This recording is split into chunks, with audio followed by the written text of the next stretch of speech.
Nonsense Books by Lear. A book of nonsense. There was an old dairy, who loved to see little folks merry. So he made them a book, and with laughter they shook at the fun of that dairy. Dedication to the great-grandchildren, grandnephews, and grandnieces of Edward, 13th Earl of Derby, this book of drawings and verses, the greater part of which were originally made and composed for their parents, as dedicated by the author, Edward Lear. London, 1862. Nonsense, Rhymes and Pictures. There was an old man with a nose who said, "If you choose to suppose that my nose is too long, you are certainly wrong." That remarkable man with a nose. There was a young person of Smyrna whose grandmother threatened to burn her, but she seized on the cat and said, "Granny, burn that, you incongruous old woman of Smyrna." There was an old man on a hill who seldom, if ever, stood still. He ran up and down in his grandmother's gown, which adorned that old man on a hill. There was an old person of Chile whose conduct was painful and silly. He sat on the stairs, eating apples and pears, that imprudent old person of Chile. There was an old man with a gong who bumped at it all the day long, but they called out, "Oh, law, you're a horrid old bar." So they smashed that old man with a gong. There was an old man of Kilkenny who never had more than a penny. He spent all that money in onions and honey, that wayward old man of Kilkenny. There was an old man of Columbia who was thirsty and called out for some beer, but they brought it quite hot in a small copper pot, which disgusted that man of Columbia. There was an old man in a tree who was horribly bothered by a bee. When they said, "Does it buzz?" he replied, "Yes, it does. It's a regular brute of a bee." There was an old lady of Chertsey who made a remarkable curtsy. She twirled round and round till she sank underground, which distressed all the people of Chertsey. There was a young lady whose chin resembled the point of a pin, so she had it made sharp and purchased a harp, and played several tunes with her chin. There was an old man with a flute. A serpent ran into his boot, but he played day and night till the serpent took flight and avoided that man with a flute. There was a young lady of Portugal whose ideas were excessively nautical. She climbed up a tree to examine the sea, but declared she would never leave Portugal. There was an old person of Ischia whose conduct grew friskier and friskier. He danced hornpipes and jigs, and ate thousands of figs. That lively old person of Ischia. There was an old man of Vienna who lived upon tincture of senna. When that did not agree, he took chamomile tea, that nasty old man of Vienna. There was an old man in a boat who said, "I'm afloat, I'm afloat." When they said, "No, you ain't," he was ready to faint, that unhappy old man in a boat. There was an old person of Buda whose conduct grew ruder and ruder, till at last with a hammer they silenced his clamor, by smashing that person of Buda. There was an old man of Moldavia who had the most curious behavior, for while he was able, he slept on a table, that funny old man of Moldavia. There was an old person of Hurst who drank when he was not athirst. When they said, "You'll grow fatter," he answered, "What matter?" That globular person of Hurst. There was an old man of Madras who rode on a cream-colored ass, but the length of its ears so promoted his fears that it killed that old man of Madras. There was an old person of Dover who rushed through a field of blue clover, but some very large bees stung his nose and his knees, so he very soon went back to Dover. There was an old person of Leeds whose head was infested with beads. She sat on a stool and ate gooseberry fool, which agreed with that person of Leeds. There was an old person of Cadiz who was always polite to all ladies, but in handing his daughter, he fell into the water, which drowned that old person of Cadiz. There was an old man of the Isles whose face was pervaded with smiles. He sang "Hi Dum Diddle" and played on the fiddle, that amiable man of the Isles. There was an old person of Basing whose presence of mind was amazing. He purchased a steed, which he rode at full speed, and escaped from the people of Basing. There was an old man who supposed that the street door was partially closed, but some very large rats ate his coats and his hats, while that futile old gentleman dozed. There was an old person whose habits induced him to feed upon rabbits. When he'd eaten 18, he turned perfectly green, upon which he relinquished those habits. There was an old man of the West who wore a pale plum-colored vest. When they said, "Does it fit?" he replied, "Not a bit." That uneasy old man of the West. There was an old man of Marseille whose daughters wore bottle-green veils. They caught several fish, which they put in a dish and sent to their pa at Marseille. There was an old man of the Wrekin whose shoes made a horrible creaking, but they said, "Tell us whether your shoes are of leather or of what, you old man of the Wrekin." There was a young lady whose nose was so long that it reached to her toes, so she hired an old lady, whose conduct was steady, to carry that wonderful nose. There was a young lady of Norway, who casually sat in a doorway. When the daw squeezed her flat, she exclaimed, "What of that? This courageous young lady of Norway." There was an old man of Apulia, whose conduct was very peculiar.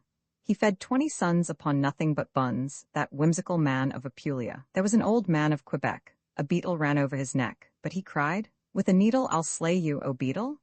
That angry old man of Quebec. There was a young lady of Butte who played on a silver-gilt flute. She played several jigs to her uncle's white pigs, that amusing young lady of Butte. There was an old person of Philo, whose conduct was scroobious and wily.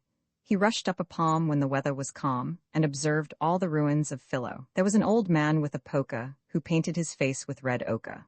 When they said, "You're a guy," he made no reply but knocked them all down with his poker.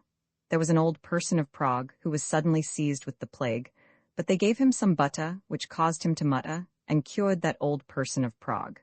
There was an old man of Peru who watched his wife making a stew, but once, by mistake, in a stove she did bake that unfortunate man of Peru. There was an old man of the north who fell into a basin of broth, but a laudable cook fished him out with a hook, which saved that old man of the north. There was an old person of Troy, whose drink was warm brandy and soy, which he took with a spoon, by the light of the moon, in sight of the city of Troy. There was an old person of Mold, who shrank from sensations of cold, so he purchased some muffs, some furs, and some fluffs, and wrapped himself well from the cold. There was an old person of Tring, who embellished his nose with a ring. He gazed at the moon every evening in June, that ecstatic old person of Tring. There was an old man of Nepal, from his horse had a terrible fall, but though split quite in two, with some very strong glue, they mended that man of Nepal. There was an old man of the Nile, who sharpened his nails with a file, till he cut off his thumbs, and said calmly, "This comes of sharpening one's nails with a file." There was an old man of Abruzzi, so blind that he couldn't his foot see. When they said, "That's your toe," he replied, "Is it so?" That doubtful old man of Abruzzi. There was an old man of Calcutta who perpetually ate bread and butter, till a great bit of muffin, on which he was stuffing, choked that horrid old man of Calcutta. There was an old person of Rhodes who strongly objected to toads. He paid several cousins to catch them by dozens, that futile old person of Rhodes. There was an old man of the south who had an immoderate mouth, but in swallowing a dish that was quite full of fish, he was choked, that old man of the south. There was an old man of Melrose who walked on the tips of his toes, but they said, "It ain't pleasant to see you at present, you stupid old man of Melrose." There was an old man of the D who was sadly annoyed by a flea. When he said, "I will scratch it," they gave him a hatchet, which grieved that old man of the D. There was a young lady of Lucca whose lovers completely forsook her. She ran up a tree and said, "Fiddle-de-dee," which embarrassed the people of Lucca. There was an old man of Coblentz, the length of whose legs was immense. He went with one prance from Turkey to France, that surprising old man of Coblentz. There was an old man of Bohemia, whose daughter was christened Euphemia, but one day, to his grief, she married a thief, which grieved that old man of Bohemia. There was an old man of Corfu, who never knew what he should do. So he rushed up and down, till the sun made him brown, that bewildered old man of Corfu. There was an old man of Vesuvius, who studied the works of Vitruvius. When the flames burnt his book, to drinking he took, that morbid old man of Vesuvius. There was an old man of Dundee, who frequented the top of a tree. When disturbed by the crows, he abruptly arose, and exclaimed, "I'll return to Dundee." There was an old lady whose folly induced her to sit in a holly, whereon, by a thorn her dress being torn, she quickly became melancholy. There was an old man on some rocks who shut his wife up in a box. When she said, "Let me out," he exclaimed, "Without doubt you will pass all your life in that box." There was an old person of Rhymes who was troubled with horrible dreams, so to keep him awake they fed him with cake, which amused that old person of Rhymes. There was an old man of Leghorn, the smallest that ever was born, but quickly snapped up he was once by a puppy, who devoured that old man of Leghorn. There was an old man in a pew, whose waistcoat was spotted with blue, but he tore it in pieces to give to his nieces, that cheerful old man in a pew. There was an old man of Jamaica, who suddenly married a Quaker, but she cried out, "Oh, lack, I have married a black," which distressed that old man of Jamaica. There was an old man who said, "How shall I flee from this horrible cow? I will sit on this stile and continue to smile, which may soften the heart of that cow." There was a young lady of Troy, whom several large flies did annoy. Some she killed with a thump, some she drowned at the pump, and some she took with her to Troy. There was a young lady of Hull, who was chased by a virulent bull, but she seized on a spade and called out, "Who's afraid?" which distracted that virulent bull. There was an old person of Dutton, whose head was as small as a button, so to make it look big he purchased a wig and rapidly rushed about Dutton. There was an old man who said, "Hush, I perceive a young bird in this bush." When they said, "Is it small?" he replied, "Not at all, it is 4 times as big as the bush." There was a young lady of Russia who screamed so that no one could hush her. Her screams were extreme. No one heard such a scream as was screamed by that lady of Russia. There was a young lady of Tyre who swept the loud chords of a lyre. At the sound of each sweep she enraptured the deep, and enchanted the city of Tyre. There was an old person of Bangor whose face was distorted with anger. He tore off his boots and subsisted on roots, that boreasable person of Bangor. There was an old man of the East who gave all his children a feast, but they all ate so much, and their conduct was such, that it killed that old man of the East. There was an old man of the coast who placidly sat on a post, but when it was cold he relinquished his hold and called for some hot buttered toast. There was an old man of Kamchatka who possessed a remarkably fat cur. His gait and his waddle were held as a model to all the fat dogs in Kamchatka.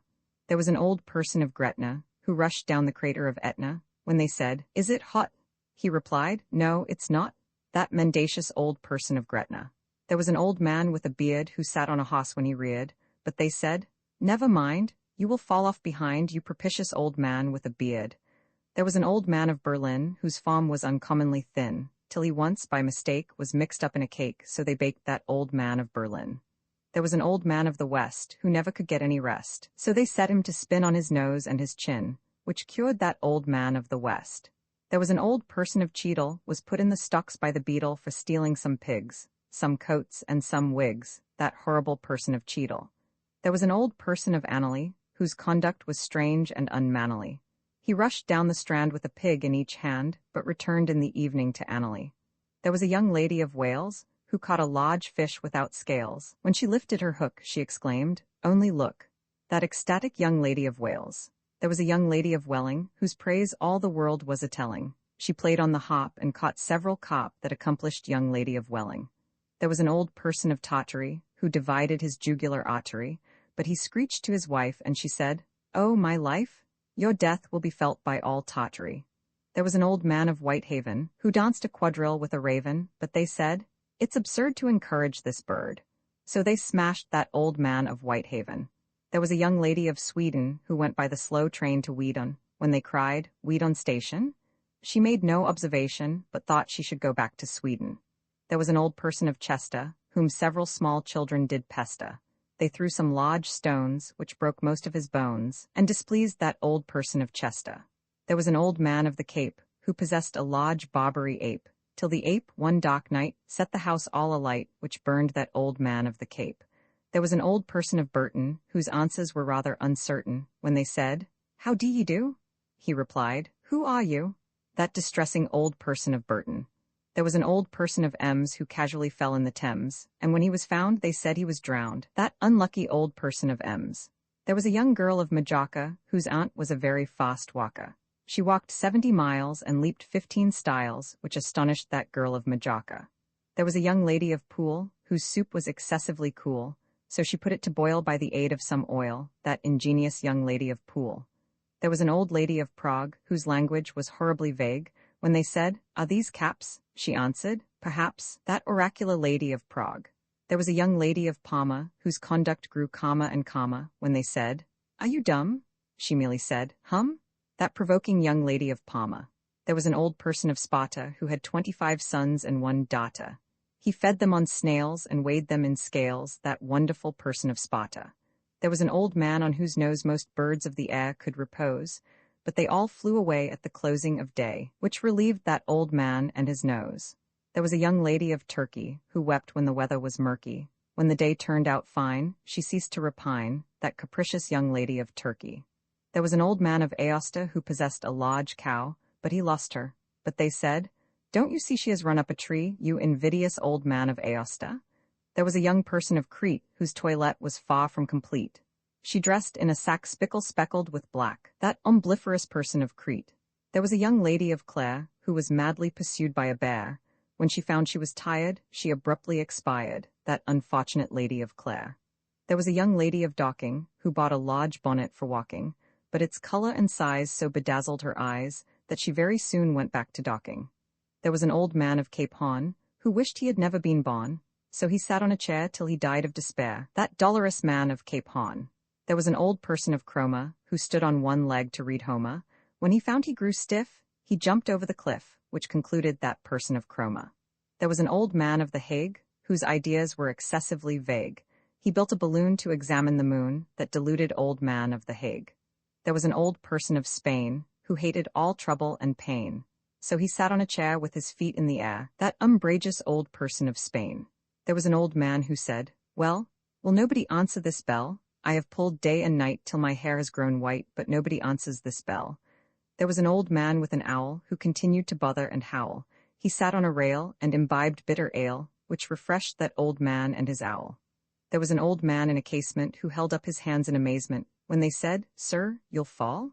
he replied, "Not at all." That incipient old man in a casement. There was an old person of Ewell, who chiefly subsisted on gruel, but to make it more nice, he inserted some mice, which refreshed that old person of Ewell. There was an old man of Peru, who never knew what he should do, so he tore off his hair, and behaved like a bear, that intrinsic old man of Peru. There was an old man with a beard, who said, "It is just as I feared. 2 owls and a hen, 4 larks and a wren, have all built their nests in my beard." There was a young lady whose eyes were unique as to color and size. When she opened them wide, people all turned aside, and started away in surprise. There was a young lady of Ryde, whose shoestrings were seldom untied. She purchased some clogs and some small spotty dogs, and frequently walked about Ryde. There was a young lady whose bonnet came untied when the birds sat upon it, but she said, "I don't care, all the birds in the air are welcome to sit on my bonnet." Nonsense songs, stories, botany, and alphabets. Nonsense songs. The owl, and the pussycat. The owl and the pussycat went to sea in a beautiful pea-green boat. They took some honey, and plenty of money wrapped up in a 5-pound note. The owl looked up to the stars above, and sang to a small guitar, "Oh, lovely pussy, oh pussy, my love, what a beautiful pussy you are, you are, you are, what a beautiful pussy you are." Pussy said to the owl, "You elegant fowl, how charmingly sweet you sing. Oh, let us be married, too long we have tarried, but what shall we do for a ring?" They sailed away for a year and a day to the land where the bong tree grows, and there in a wood a piggy-wig stood, with a ring at the end of his nose, his nose, with a ring at the end of his nose. "Dear pig, are you willing to sell for 1 shilling your ring?" said the piggy. "I will." So they took it away, and were married next day by the turkey who lives on the hill. They dined on mince and slices of quince, which they ate with a runcible spoon, and hand in hand on the edge of the sand, they danced by the light of the moon, the moon, the moon, they danced by the light of the moon. The duck and the kangaroo said the duck to the kangaroo, "Good gracious, how you hop over the fields and the water too, as if you never would stop.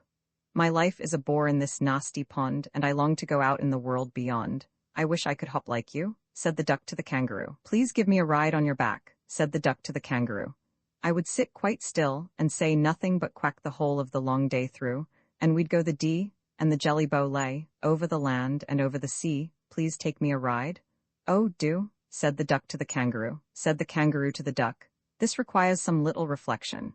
Perhaps on the whole it might bring me luck, and there seems but one objection, which is, if you'll let me speak so bold, your feet are unpleasantly wet and cold, and would probably give me the rheumatis," said the kangaroo. Said the duck, "As I sat on the rocks I have thought over that completely, and I bought 4 pairs of worsted socks which fit my web feet neatly, and to keep out the cold I've bought a cloak, and every day a cigar I'll smoke, all to follow my own dear true love of a kangaroo."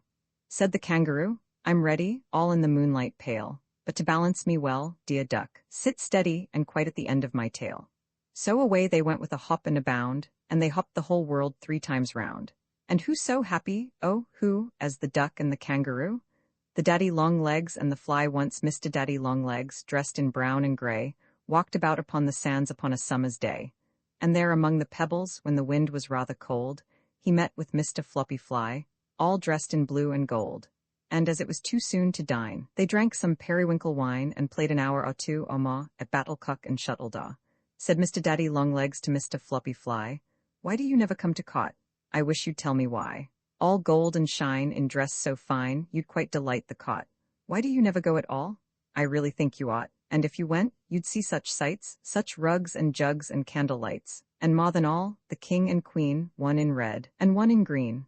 "Oh, Mr. Daddy Longlegs," said Mr. Floppy Fly, "it's true I never go to cot, and I will tell you why. If I had 6 long legs like yours, at once I'd go to cot, but, oh, I can't, because my legs are so extremely short, and I'm afraid the king and queen, one in red and one in green, would say aloud, 'You are not fit, you fly, to come to cot a bit.'"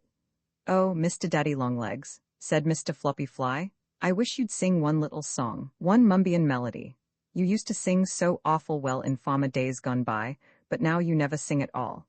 I wish you'd tell me why, for, if you would, the silvery sound would please the shrimps and cockles round, and all the crabs would gladly come to hear you sing, ah hum-de-hum," said Mr. Daddy Longlegs. "I can never sing again, and if you wish, I'll tell you why, although it gives me pain. For years I cannot hum a bit, or sing the smallest song, and this the dreadful reason is, my legs are grown too long. My 6 long legs, all here and there, oppress my bosom with despair, and if I stand or lie or sit, I cannot sing one single bit." So Mr. Daddy Longlegs and Mr. Floppy Fly sat down in silence by the sea and gazed upon the sky. They said, "This is a dreadful thing. The world has all gone wrong since one has legs too short by half, the other much too long.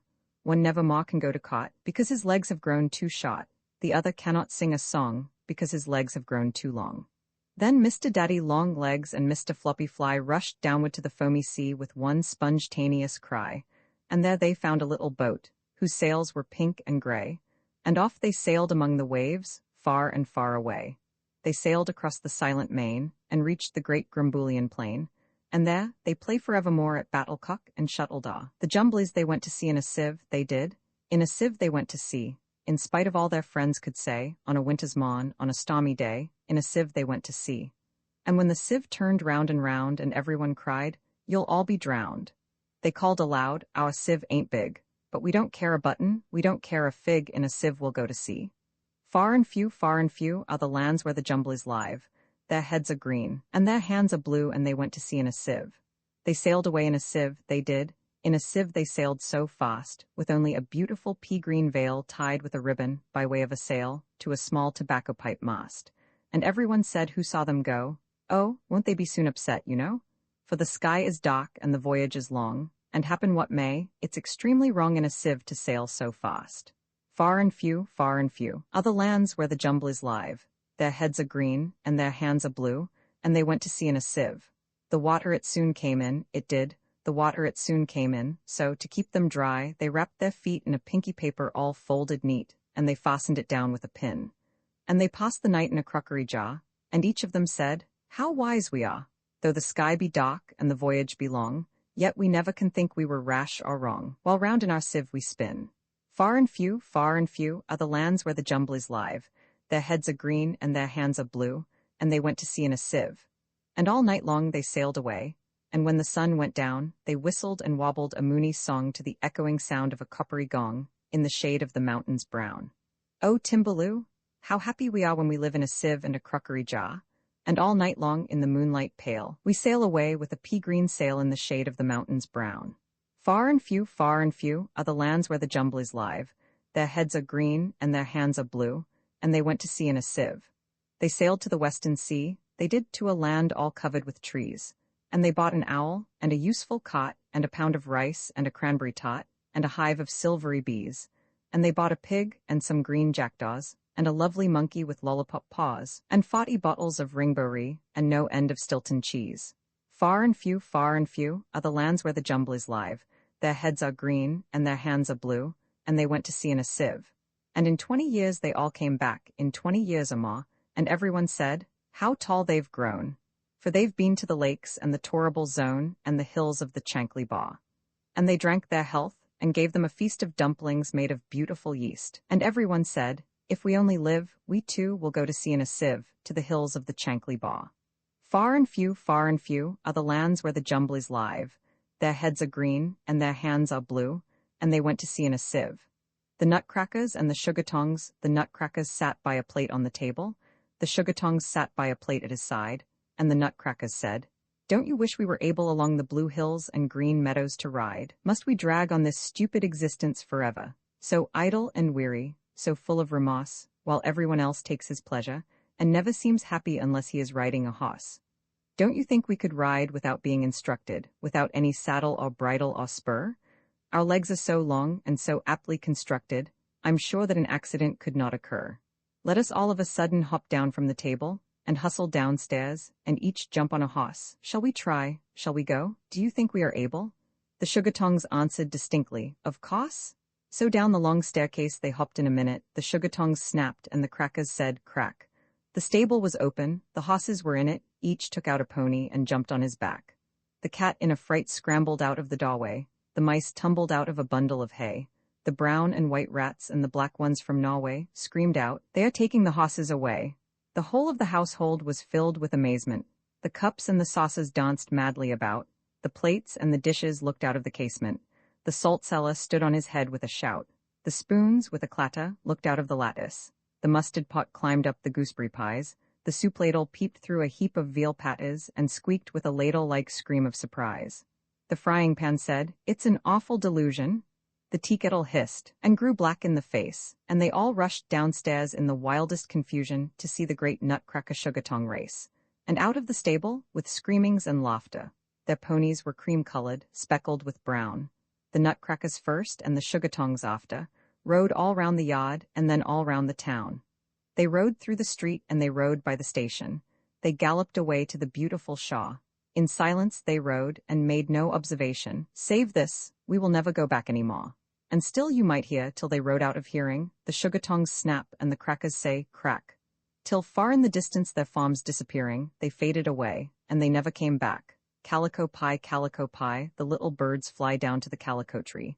Their wings were blue and they sang Tilly-loo. Till away they flew, and they never came back to me. They never came back, they never came back, they never came back to me. Calico Jam, the little fish, swam over the syllabub sea. He took off his hat to the sole and the sprat and the willoughby what. But he never came back to me. He never came back, he never came back, he never came back to me. Calico Ban, the little mice ran to be ready in time for tea. Flippity-flop, they drank it all up and danced in the cup. But they never came back to me. They never came back, they never came back. They never came back to me. Calico Drum. The grasshoppers come, the butterfly, beetle, and bee, over the ground, around and round, with a hop and a bound. But they never came back, they never came back, they never came back, they never came back to me. Mr. and Mrs. Spicky Sparrow on a little piece of wood. Mr. Spicky Sparrow stood. Mrs. Sparrow sat close by, making of an insect pie for her little children 5, in the nest and all alive. Singing with a cheerful smile, to amuse them all the while. Twicky wicky wicky wee, wicky bicky twicky tee, spicky bicky bee. Mrs. Spicky Sparrow said, Spicky, darling, in my head many thoughts of trouble come, like to flies upon a plum. All last night among the trees I heard you cough, I heard you sneeze, and thought I, it's come to that because he does not wear a hat. Chippy whippy sicky tee, bicky wicky ticky me, spicky chippy wee. Not that you are growing old, but the nights are growing cold. No one stays out all night long without a hat. I'm sure it's wrong. Mr. Spicky said, how kind, dear, you are to speak your mind. All your life I wish you luck.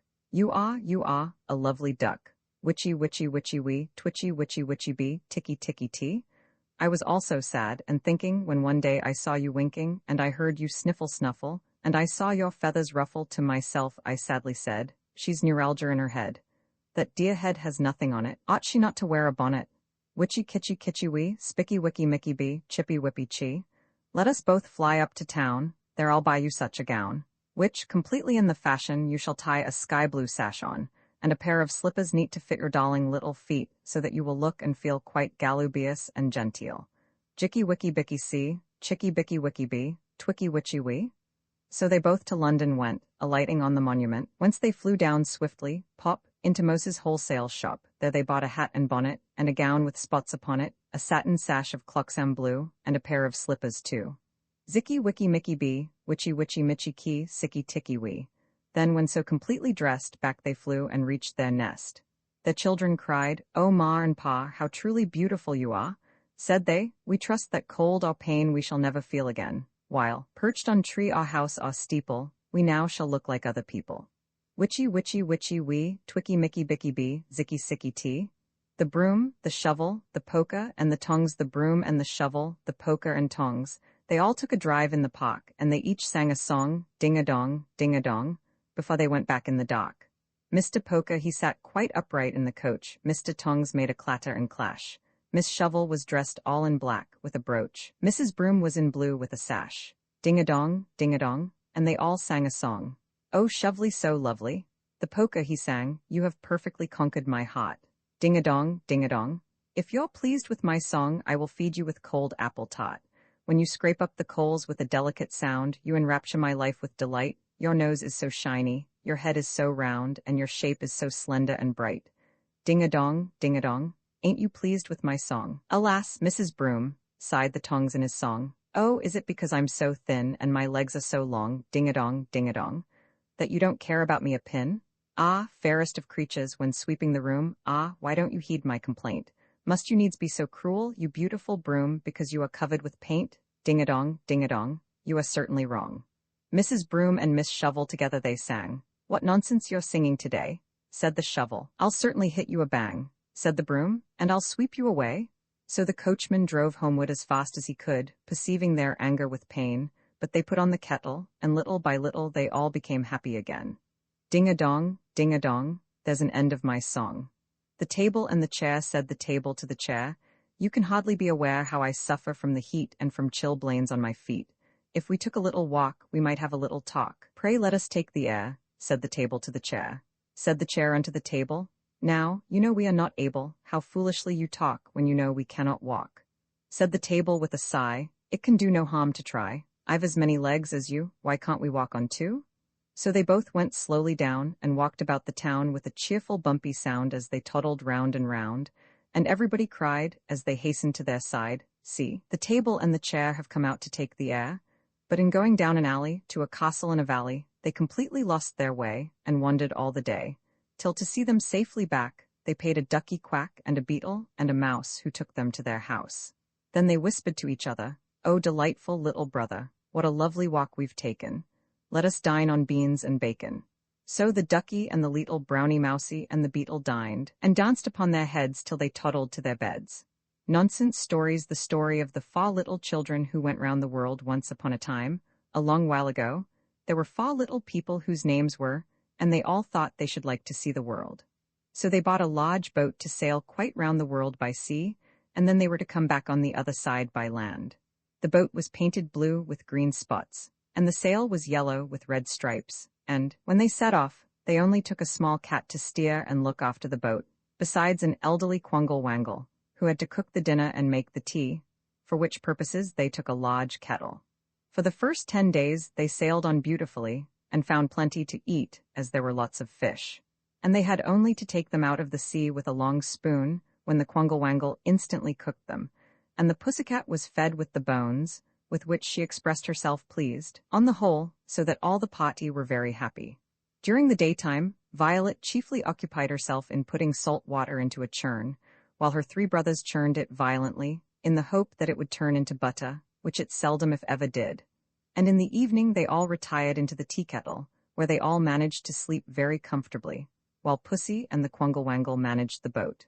After a time, they saw some land at a distance, and when they came to it, they found it was an island made of water quite surrounded by earth. Besides that, it was bordered by evanescent isthmuses, with a great gulf stream running about all over it, so that it was perfectly beautiful, and contained only a single tree, 503 feet high. When they had landed, they walked about, but found, to their great surprise, that the island was quite full of veal cutlets and chocolate drops, and nothing else. So they all climbed up the single high tree to discover, if possible, if there were any people. But having remained on the top of the tree for a week, and not seeing anybody, they naturally concluded that there were no inhabitants. And accordingly, when they came down, they loaded the boat with 2,000 veal cutlets and 1,000,000 of chocolate drops, and these afforded them sustenance for more than a month, during which time they pursued their voyage with the utmost delight and apathy. After this, they came to a shaw where there were no less than 65 great red parrots with blue tails, sitting on a rail all of a row, and all fast asleep. And I am sorry to say that the pussycat and the quangle-wangle crept softly, and bit off the tail feathers of all the 65 parrots, for which Violet reproved them both severely. Notwithstanding which, she proceeded to insert all the feathers, 260 in number, in her bonnet, thereby causing it to have a lovely and glittering appearance, highly prepossessing and efficacious. The next thing that happened to them was in a narrow part of the sea, which was so entirely full of fishes that the boat could go on no farther. So they remained there about 6 weeks, till they had eaten nearly all the fishes, which were soles, and already cooked, and covered with shrimp sauce, so that there was no trouble whatever. And as the few fishes who remained uneaten complained of the cold, as well as of the difficulty they had in getting any sleep on account of the extreme noise made by the Arctic bears and the tropical turnspits, which frequented the neighborhood in great numbers, Violet most amiably knitted a small woolen frock for several of the fishes, and Slingsby administered some opium drops to them, through which kindness they became quite warm, and slept soundly. Then they came to a country which was wholly covered with immense orange trees of a vast size, and quite full of fruit. So they all landed, taking with them the tea-kettle, intending to gather some of the oranges, and place them in it. But while they were busy about this, a most dreadfully high wind rose, and blew out most of the parrot-tail feathers from Violet's bonnet. That, however, was nothing compared with the calamity of the oranges falling down on their heads by millions and millions, which thumped and bumped and bumped and thumped them all so seriously that they were obliged to run as hard as they could for their lives, besides that the sound of the oranges rattling on the tea-kettle was of the most fearful and amazing nature. Nevertheless, they got safely to the boat, although considerably vexed and hurt, and the Quangle-Wangle's right foot was so knocked about that he had to sit with his head in his slipper for at least a week. This event made them all for a time rather melancholy, and perhaps they might never have become less so, had not Lionel, with a most praiseworthy devotion and perseverance, continued to stand on one leg, and whistle to them in a loud and lively manner, which diverted the whole party so extremely that they gradually recovered their spirits, and agreed that whenever they should reach home, they would subscribe towards a testimonial to Lionel, entirely made of gingerbread and raspberries, as an earnest token of their sincere and grateful affection. After sailing on calmly for several more days, they came to another country, where they were much pleased and surprised to see a countless multitude of white mice with red eyes, all sitting in a great circle, slowly eating custard pudding with the most satisfactory and polite demeanor. And as the far travelers were rather hungry, being tired of eating nothing but soles and oranges for so long a period, they held a council as to the propriety of asking the mice for some of their pudding in a humble and affecting manner, by which they could hardly be otherwise than gratified. It was agreed, therefore, that Guy should go and ask the mice, which he immediately did, and the result was that they gave a walnut shell only half full of custard diluted with water. Now, this displeased Guy, who said, "Out of such a lot of pudding as you have got, I must say, you might have spared a somewhat larger quantity." But no sooner had he finished speaking than the mice turned round at once, and sneezed at him in an appalling and vindictive manner. And it is impossible to imagine a more scroobious and unpleasant sound than that caused by the simultaneous sneezing of many millions of angry mice. So that Guy rushed back to the boat, having first shied his cap into the middle of the custard pudding, by which means he completely spoiled the mice's dinner. By and by the 4 children came to a country where there were no houses, but only an incredibly innumerable number of large bottles without cocks, and of a dazzling and sweetly susceptible blue color. Each of these blue bottles contained a bluebottle fly, and all these interesting animals live continually together in the most copious and rural harmony. Not perhaps in many parts of the world is such perfect and abject happiness to be found. Violet and Slingsby and Guy and Lionel were greatly struck with this singular and instructive settlement, and, having previously asked permission of the bluebottle flies, which was most courteously granted, the boat was drawn up to the shore, and they proceeded to make tea in front of the bottles. But as they had no tea leaves, they merely placed some pebbles in the hot water, and the Quangle-Wangle played some tunes over it on an accordion, by which, of course, tea was made directly, and of the very best quality. The 4 children then entered into conversation with the bluebottle flies, who discoursed in a placid and genteel manner, though with a slightly buzzing accent, chiefly owing to the fact that they each held a small clothes-brush between their teeth, which naturally occasioned a fizzy, extraneous utterance. "Why," said Violet, "would you kindly inform us, do you reside in bottles? And if in bottles at all, why not rather in green or purple, or indeed in yellow bottles?" To which questions a very aged bluebottle fly answered, "We found the bottles here all ready to live in. That is to say, our great-great-great-great-great-grandfathers did. So we occupied them at once. And when the winter comes on, we turn the bottles upside down, and consequently rarely feel the cold at all, and you know very well that this could not be the case with bottles of any other color than blue." "Of course it could not," said Slingsby. "But if we may take the liberty of inquiring, on what do you chiefly subsist?" "Mainly on oyster patties," said the bluebottle fly, "and when these are scarce, on raspberry vinegar and Russian leather boiled down to a jelly." "How delicious," said Guy, to which Lionel added, "Huzz," and all the bluebottle flies said, "Buzz." At this time, an elderly fly said it was the hour for the evening song to be sung, and on a signal being given, all the bluebottle flies began to buzz at once in a sumptuous and sonorous manner, the melodious and mucilaginous sounds echoing all over the waters, and resounding across the tumultuous tops of the transitory titmus, upon the intervening and verdant mountains, with a serene and sickly suavity only known to the truly virtuous. The moon was shining slobaciously from the star-bespangled sky, while her light irrigated the smooth and shiny sides and wings and backs of the bluebottle flies with a peculiar and trivial splendor, while all nature cheerfully responded to the cerulean and conspicuous circumstances. In many long after years, the far little travelers looked back to that evening as one of the happiest in all their lives, and it was already past midnight when, the sail of the boat having been set up by the Quangle-Wangle, the teakettle and churn placed in their respective positions, and the pussycat stationed at the helm, the children each took a last and affectionate farewell of the bluebottle flies, who walked down in a body to the water's edge to see the travellers embark. As a token of parting respect and esteem, Violet made a courtesy quite down to the ground, and stuck one of her few remaining parrot-tail feathers into the back hair of the most pleasing of the bluebottle flies, while Slingsby, Guy, and Lionel offered them 3 small boxes, containing, respectively, black pins, dried figs, and Epsom salts, and thus they left that happy shaw forever. Overcome by their feelings, the 4 little travellers instantly jumped into the tea-kettle, and fell fast asleep. But all along the shaw, for many hours, there was distinctly heard a sound of severely suppressed sobs, and of a vague multitude of living creatures using their pocket-handkerchiefs in a subdued simultaneous snuffle, lingering sadly along the walloping waves as the boat sailed farther and farther away from the land of the happy bluebottle flies. Nothing particular occurred for some days after these events, except that, as the travellers were passing a low tract of sand, they perceived an unusual and gratifying spectacle, namely, a large number of crabs and crawfish, perhaps 600 or 700, sitting by the waterside, and endeavoring to disentangle a vast heap of pale pink worsted, which they moistened at intervals with a fluid composed of lavender water and white wine negus. "Can we be of any service to you, O crusty crabbies?" said the 4 children. "Thank you kindly," said the crabs consecutively. "We are trying to make some worsted mittens, but do not know how." On which Violet, who was perfectly acquainted with the art of mitten-making, said to the crabs, "Do your claws unscrew, or are they fixtures?"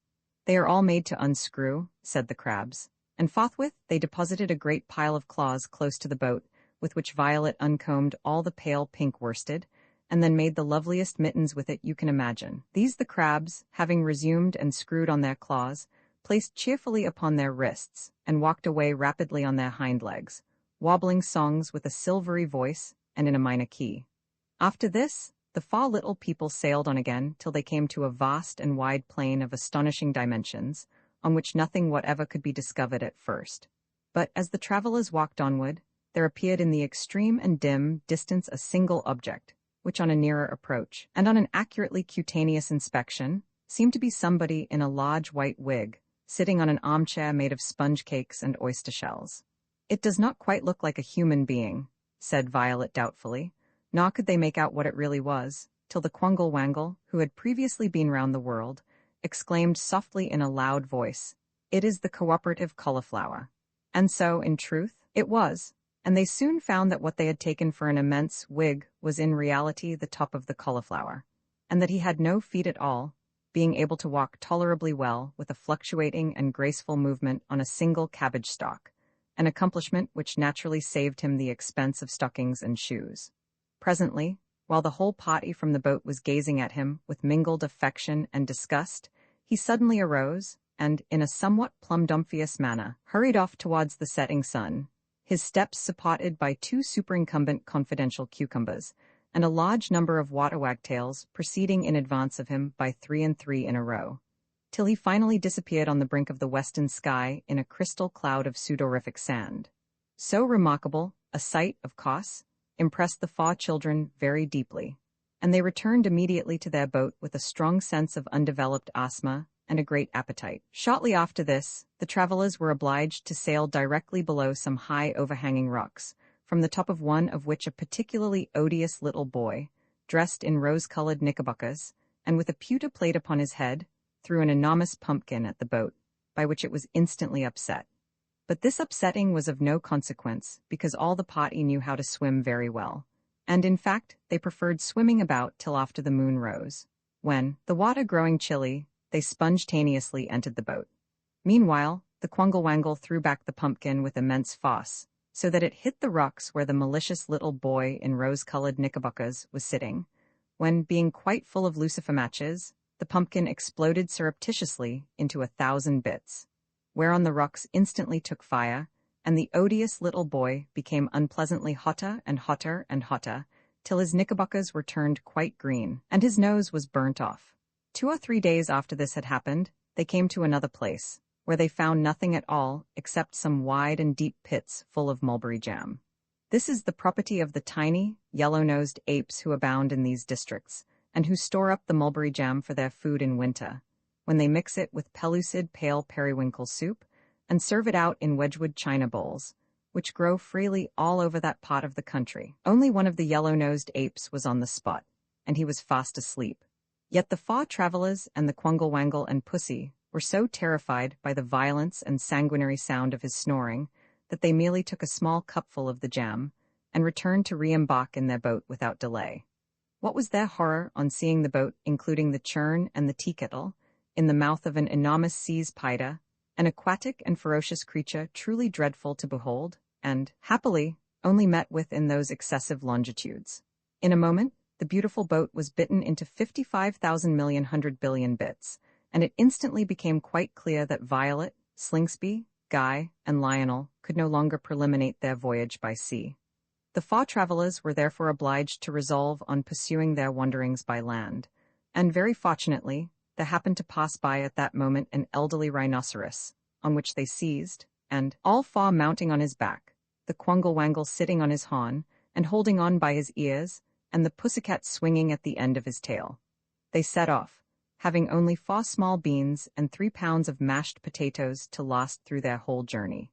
They were, however, able to catch numbers of the chickens and turkeys and other birds who incessantly alighted on the head of the rhinoceros for the purpose of gathering the seeds of the rhododendron plants which grew there, and these creatures they cooked in the most translucent and satisfactory manner by means of a fire lighted on the end of the rhinoceros's back.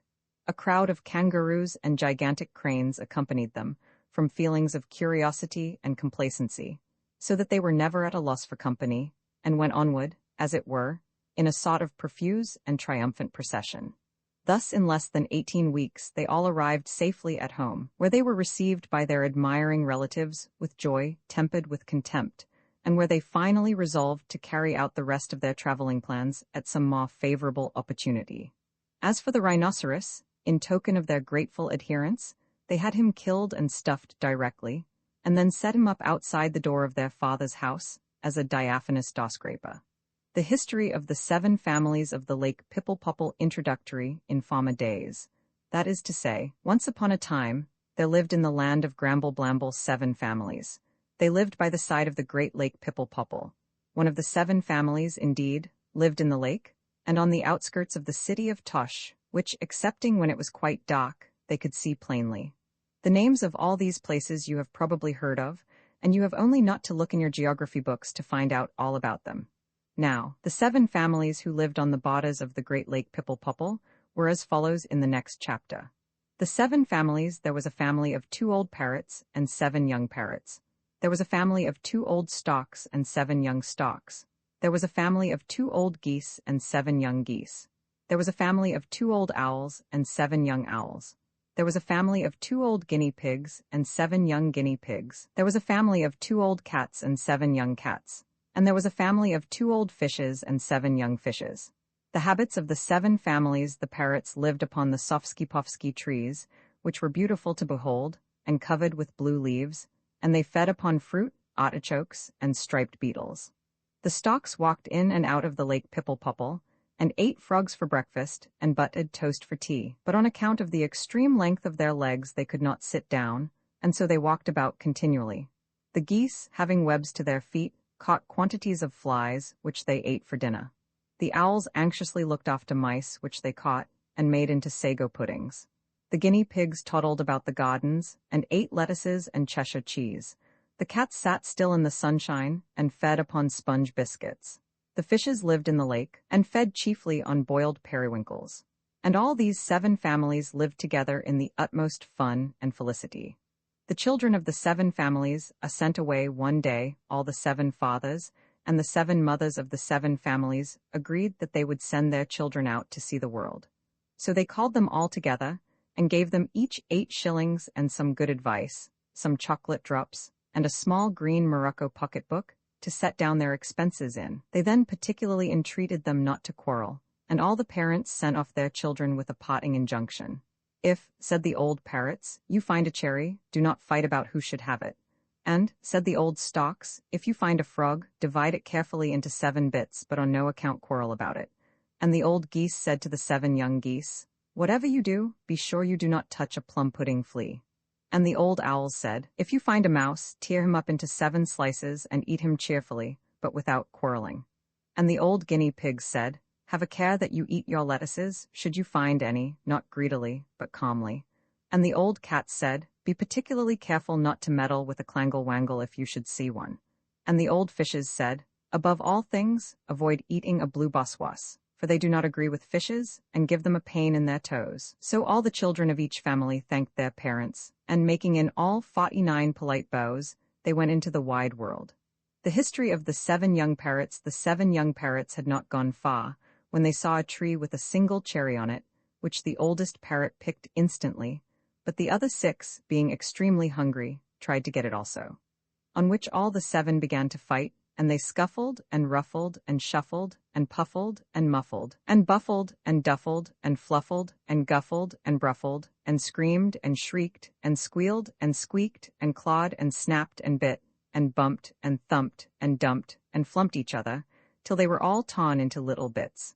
And at last there was nothing left to record this painful incident except the cherry and 7 small green feathers. And that was the vicious and voluble end of the 7 young parrots. The history of the 7 young storks. When the 7 young storks set out, they walked or flew for 14 weeks in a straight line, and for 6 weeks more in a crooked one. And after that they ran as hard as they could for 108 miles, and after that they stood still, and made a simultaneous chataclatablattery noise with their bills. About the same time they perceived a large frog, spotted with green, and with a sky-blue stripe under each ear. So, being hungry, they immediately flew at him, and were going to divide him into 7 pieces, when they began to quarrel as to which of his legs should be taken off first. One said this, and another said that, and while they were all quarreling, the frog hopped away. And when they saw that he was gone, they began to chataclata, blataplata, patablata, mataclata, flataquata, more violently than ever. And after they had fought for a week, they pecked each other all to little pieces, so that at last nothing was left of any of them except their bills. And that was the end of the 7 young storks. The history of the 7 young geese. When the 7 young geese began to travel, they went over a large plain, on which there was but one tree, and that was a very bad one. So 4 of them went up to the top of it, and looked about them, while the other 3 waddled up and down, and repeated poetry, and they lost 6 lessons in arithmetic, geography, and cookery. Presently they perceived, a long way off, an object of the most interesting and obese appearance, having a perfectly round body exactly resembling a boiled plum pudding, with 2 little wings, and a beak, and 3 feathers growing out of his head, and only 1 leg. So after a time, all the 7 young geese said to each other, beyond all doubt this beast must be a plum pudding flea, on which they incautiously began to sing aloud, plum pudding flea, wherever you be, oh, come to our tree and listen, oh, listen to me. And no sooner had they sung this verse than the plum pudding flea began to hop and skip on his 1 leg with the most dreadful velocity, and came straight to the tree, where he stopped, and looked about him in a vacant and voluminous manner. On which the 7 young geese were greatly alarmed, and all of a tremble-bemble. So one of them put out his long neck, and just touched him with the tip of his bill. But no sooner had he done this than the plum pudding flea skipped and hopped about more, and higher, after which he opened his mouth, and, to the great surprise and indignation of the 7 geese, began to bark so loudly and furiously and terribly that they were totally unable to bear the noise, and by degrees every one of them suddenly tumbled down quite dead. So that was the end of the 7 young geese. The history of the 7 young owls. When the 7 young owls set out, they sat every now and then on the branches of old trees, and never went far at one time. And one night, when it was quite dark, they thought they heard a mouse, but as the gas lamps were not lighted, they could not see him. So they called out, "Is that a mouse?" On which a mouse answered, "Squeaky peeky weeky? Yes, it is."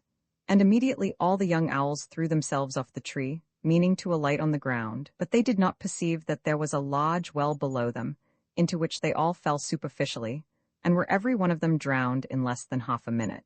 So that was the end of the 7 young owls. The history of the 7 young guinea pigs. The 7 young guinea pigs went into a garden full of gooseberry bushes and tiggory trees, under one of which they fell asleep. When they awoke, they saw a large lettuce, which had grown out of the ground while they had been sleeping, and which had an immense number of green leaves, at which they all exclaimed, "Lettuce! Oh, let us, let us, oh, let us, oh, lettuce leaves, oh, let us leave this tree, and eat lettuce, oh, let us leaves." And instantly the 7 young guinea pigs rushed with such extreme force against the lettuce plant, and hit their heads so vividly against its stalk, that the concussion brought on directly an incipient transitional inflammation of their noses, which grew worse and worse and worse and worse, till it incidentally killed them all 7. And that was the end of the 7 young guinea pigs. The history of the 7 young cats. The 7 young cats set off on their travels with great delight and rapacity. But on coming to the top of a high hill, they perceived at a long distance off a clangle-wangle awe, as it is more properly written, clangel-wangel. And in spite of the warning they had, they ran straight up to it. Now, the clangle-wangle is a most dangerous and delusive beast, and by no means commonly to be met with. They live in the water as well as on land, using their long tail as a sail when in the former element. Their speed is extreme, but their habits of life are domestic and superfluous, and their general demeanor pensive and pellucid. On summer evenings, they may sometimes be observed near the lake Pipple-Popple, standing on their heads and humming their national melodies. They subsist entirely on vegetables, excepting when they eat veal or mutton or pork or beef or fish or saltpetre. The moment the clangle-wangle saw the 7 young cats approach, he ran away, and as he ran straight on for 4 months, and the cats, though they continued to run, could never overtake him, they all gradually died of fatigue and exhaustion, and never afterwards recovered. And this was the end of the 7 young cats. The history of the 7 young fishes. The 7 young fishes swam across the lake Pipple-Popple, and into the river and into the ocean, where, most unhappily for them, they saw, on the 15th day of their travels, a bright blue boss-was, and instantly swam after him. But the blue boss-was plunged into a perpendicular, spicular, orbicular, quadrangular, circular depth of soft mud, where, in fact, his house was. And the 7 young fishes, swimming with great and uncomfortable velocity, plunged also into the mud quite against their will, and not being accustomed to it, were all suffocated in a very short period. And that was the end of the 7 young fishes. Of what occurred subsequently after it was known that the 7 young parrots, and the 7 young storks, and the 7 young geese, and the 7 young owls, and the 7 young guinea pigs, and the 7 young cats, and the 7 young fishes, were all dead, then the frog, and the plum-pudding flea, and the mouse, and the clangle-wangle, and the blue boss-was, all met together to rejoice over their good fortune. And they collected the 7 feathers of the 7 young parrots, and the 7 bills of the 7 young stalks, and the lettuce, and the cherry, and having placed the latter on the lettuce, and the other objects in a circular arrangement at their base, they danced a hornpipe round all these memorials until they were quite tired, after which they gave a tea party, and a garden party, and a ball, and a concert, and then returned to their respective homes full of joy and respect, sympathy, satisfaction, and disgust. Of what became of the parents of the 49 children, but when the 2 old parrots, and the 2 old storks, and the 2 old geese, and the 2 old owls, and the 2 old guinea pigs, and the 2 old cats, and the 2 old fishes, became aware, by reading in the newspapers, of the calamitous extinction of the whole of their families, they refused all further sustenance, and sending out to various shops, they purchased great quantities of cayenne pepper, and brandy and vinegar, and blue sealing wax, besides 7 immense glass bottles with airtight stoppers. And having done this, they ate a light supper of brown bread and Jerusalem artichokes, and took an affecting and formal leave of the whole of their acquaintance, which was very numerous and distinguished and select and responsible and ridiculous. Conclusion, and after this, they filled the bottles with the ingredients for pickling, and each couple jumped into a separate bottle, by which effort, of course, they all died immediately, and became thoroughly pickled in a few minutes, having previously made their wills by the assistance of the most eminent lawyers of the district, in which they left strict orders that the stoppers of the 7 bottles should be carefully sealed up with the blue sealing wax they had purchased, and that they themselves, in the bottles, should be presented to the principal museum of the city of Tosh, to be labeled with parchment or any other anti-congenial succedaneum, and to be placed on a marble table with silver-gilt legs, for the daily inspection and contemplation, and for the perpetual benefit of the pusillanimous public.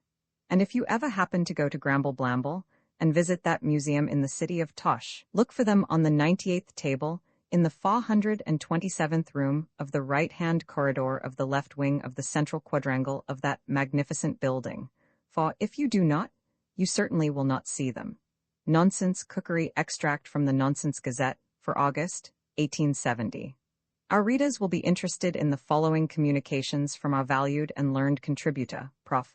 Bosch, whose labors in the fields of culinary and botanical science are so well known to all the world. The first 3 articles richly merit to be added to the domestic cookery of every family. Those which follow claim the attention of all botanists, and we are happy to be able, through Dr. Bosch's kindness, to present our readers with illustrations of his discoveries. All the new flowers are found in the valley of Veraquia, near the lake of Udgro, and on the summit of the hill Offeltug. 3 receipts for domestic cookery take 4 pounds, say 4½ pounds, of fresh amblongusses, and put them in a small pipkin. Cover them with water, and boil them for 8 hours incessantly, after which add 2 pints of new milk, and proceed to boil for 4 hours more. When you have ascertained that the amblongusses are quite soft, take them out, and place them in a wide pan, taking care to shake them well previously. Grate some nutmeg over the surface, and cover them carefully with powdered gingerbread, curry powder, and a sufficient quantity of cayenne pepper. Remove the pan into the next room, and place it on the floor. Bring it back again, and let it simmer for 3/4 of an hour. Shake the pan violently till all the amblongusses have become of a pale purple color. Then, having prepared the paste, insert the whole carefully, adding at the same time a small pigeon, 2 slices of beef, 4 cauliflowers, and any number of oysters. Watch patiently till the crust begins to rise, and add a pinch of salt from time to time. Serve up in a clean dish, and throw the whole out of window as fast as possible. Procure some strips of beef, and having cut them into the smallest possible slices, proceed to cut them still smaller, 8 or perhaps 9 times. When the whole is thus minced, brush it up hastily with a new clothes brush, and stir round rapidly and capriciously with a salt spoon or a soup ladle. Place the whole in a saucepan, and remove it to a sunny place, say the roof of the house, if free from sparrows or other birds, and leave it there for about a week. At the end of that time, add a little lavender, some oil of almonds, and a few herringbones, and then cover the whole with 4 gallons of clarified crumbublious sauce, when it will be ready for use. Cut it into the shape of ordinary cutlets and serve up in a clean tablecloth or dinner napkin. Take a pig 3 or 4 years of age, and tie him by the off hind leg to a post. Place 5 pounds of currants, 3 of sugar, 2 pecks of peas, 18 roast chestnuts, a candle, and 6 bushels of turnips within his reach. If he eats these, constantly provide him with more. Then procure some cream, some slices of Cheshire cheese, 4 quires of foolscap paper, and a packet of black pins. Work the whole into a paste, and spread it out to dry on a sheet of clean brown waterproof linen. When the paste is perfectly dry, but not before, proceed to beat the pig violently with the handle of a large broom. If he squeals, beat him again. Visit the paste and beat the pig alternately for some days, and ascertain if, at the end of that period, the whole is about to turn into gosky patties. If it does not then, it never will, and in that case the pig may be let loose, and the whole process may be considered as finished. Nonsense botany nonsense alphabets was an aunt who seldom stood still, and who made a nice house in the side of a hill. A nice little aunt. B.B. was a book with a binding of blue, and pictures and stories for me and for you. B. nice little book. C.C. was a cat who ran after a rat, but his courage did fail when she seized on his tail. C. crafty old cat. DD was a duck with spots on his back, who lived in the water and always said, quack. D dear little duck. EE was an elephant, stately and wise, he had tusks and a trunk and two queer little eyes. EO, what funny small eyes. FF was a fish who was caught in a net, but he got out again and is quite alive yet. F lively young fish. GG was a goat who was spotted with brown. When he did not lie still he walked up and down. G good little goat. HH was a hat which was all on one side. Its crown was too high, and its brim was too wide. HO what a hat. I was some ice so white and so nice, but which nobody tasted, and so it was wasted. I all that good ice? JJ was a jackdaw who hopped up and down in the principal street of a neighboring town. J all through the town. KK was a kite which flew out of sight, above houses so high, quite into the sky. K fly away, kite? LL was a light which burned all the night, and lighted the gloom of a very dark room. L useful nice light. MM was a mill which stood on a hill, and turned round and round with a loud hummy sound. M useful old mill. NN was a net which was thrown in the sea to catch fish for dinner for you and for me. N nice little net. OO was an orange so yellow and round. When it fell off the tree, it fell down to the ground. Oh, down to the ground? PP was a pig who was not very big, but his tail was too curly, and that made him surly. P cross little pig. QQ was a quail with a very short tail, and he fed upon corn in the evening and morn. Q quaint little quail. RA was a rabbit who had a bad habit of eating the flowers in gardens and bowers. Naughty fat rabbit. SS was the sugar tongs, nipotine, to take up the sugar to put in our tea. S nipotine. TT was a tortoise, all yellow and black. He walked slowly away, and he never came back. T-Totty never came back. UU was an urn all polished and bright, and full of hot water at noon and at night. You useful old urn. VV was a villa which stood on a hill by the side of a river and close to a mill. V nice little villa. WW was a whale with a very long tail, whose movements were frantic across the Atlantic. W monstrous old whale. XX was King Xerxes, who, more than all Turks, is renowned for his fashion of fury and passion. X angry old Xerxes. YY was a U, which flourished and grew by a quiet abode near the side of a road. Y dock little U. ZZ was some zinc, so shiny and bright, which caused you to wink in the sun's merry light. Z beautiful zinc. Was once an apple pie, piety, widey, tidy, piety, nice and sidey, apple pie. BBB was once a little bear, berry, wary, hairy, berry, takey carry, little bear. CCC was once a little cake, cakey, bakey, makey, cakey, takey cakey, little cake. DDD was once a little doll, dolly, molly, polly, nolly, nursey dolly, little doll. EE was once a little eel, eely, whaley, paley, eely, twirly, tweely, little eel. FFF was once a little fish, fishy, wishy, squishy, fishy, in a dishy, little fish. GGG was once a little goose, goosey, moosey, boosey, goosey, wuddly woosey, little goose. HHH was once a little hen, henny, chenny, tenny, henny. Eggsy little hen. I was once a bottle of ink in kai, dinky, thinky, in kai, blacky minky, bottle of ink. JJJ was once a jar of jam, jammy, mammy, clammy, jammy, sweetie, swummy, jar of jam.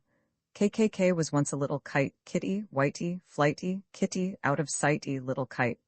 LLL was once a little lock, locky, mocky, hockey, locky in the pocky, little lock. MMM was once a little mouse, mousy, bousy, sousy, mousy in the housey, little mouse.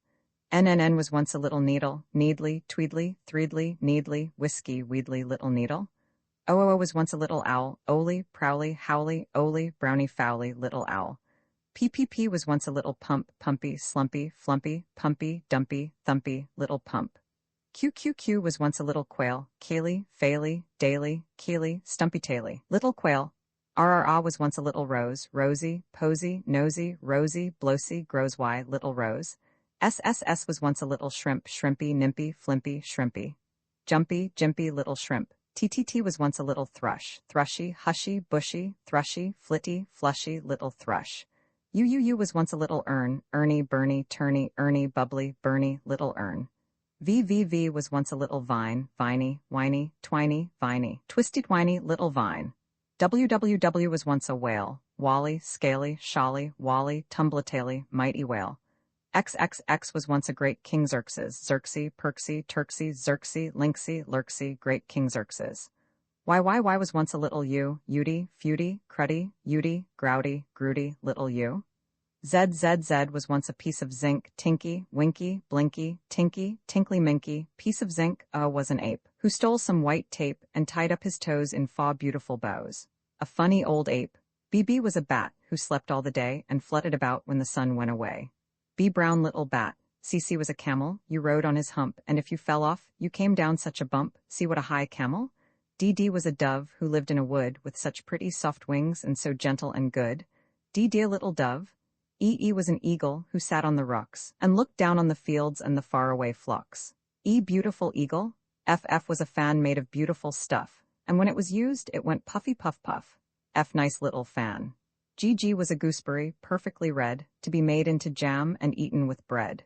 G gooseberry red. HH was a heron who stood in a stream. The length of his neck and his legs was extreme. H long-legged heron. I was an inkstand which stood on a table, with a nice pen to write with when we are able. I neat little inkstand. JJ was a jug, so pretty and white, with fresh water in it at morning and night. J nice little jug. KK was a kingfisher, quickly he flew, so bright and so pretty.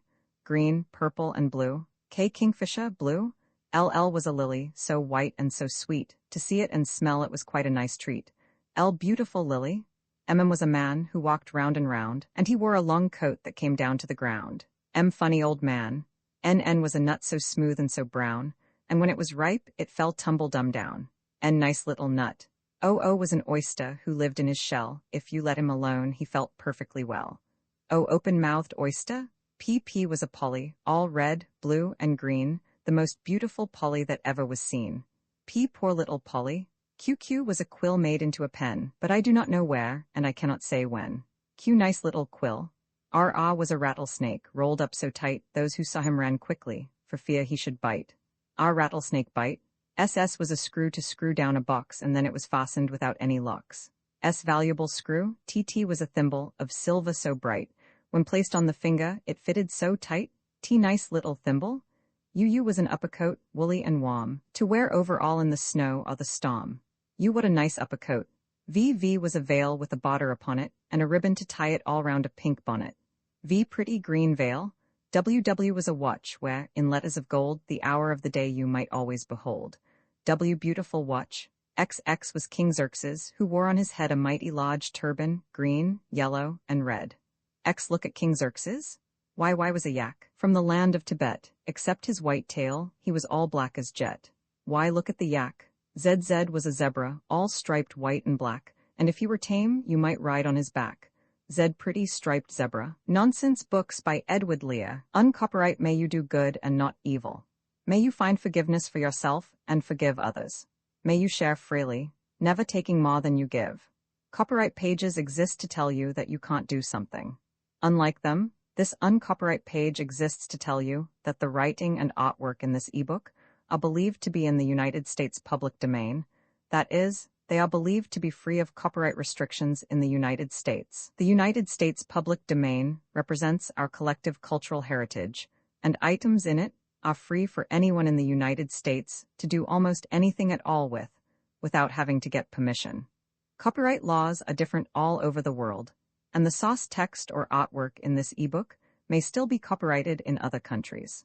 If you're not located in the United States, you must check your local laws before using this ebook. Standard ebooks makes no representations regarding the copyright status of the source text or artwork in this ebook in any country other than the United States.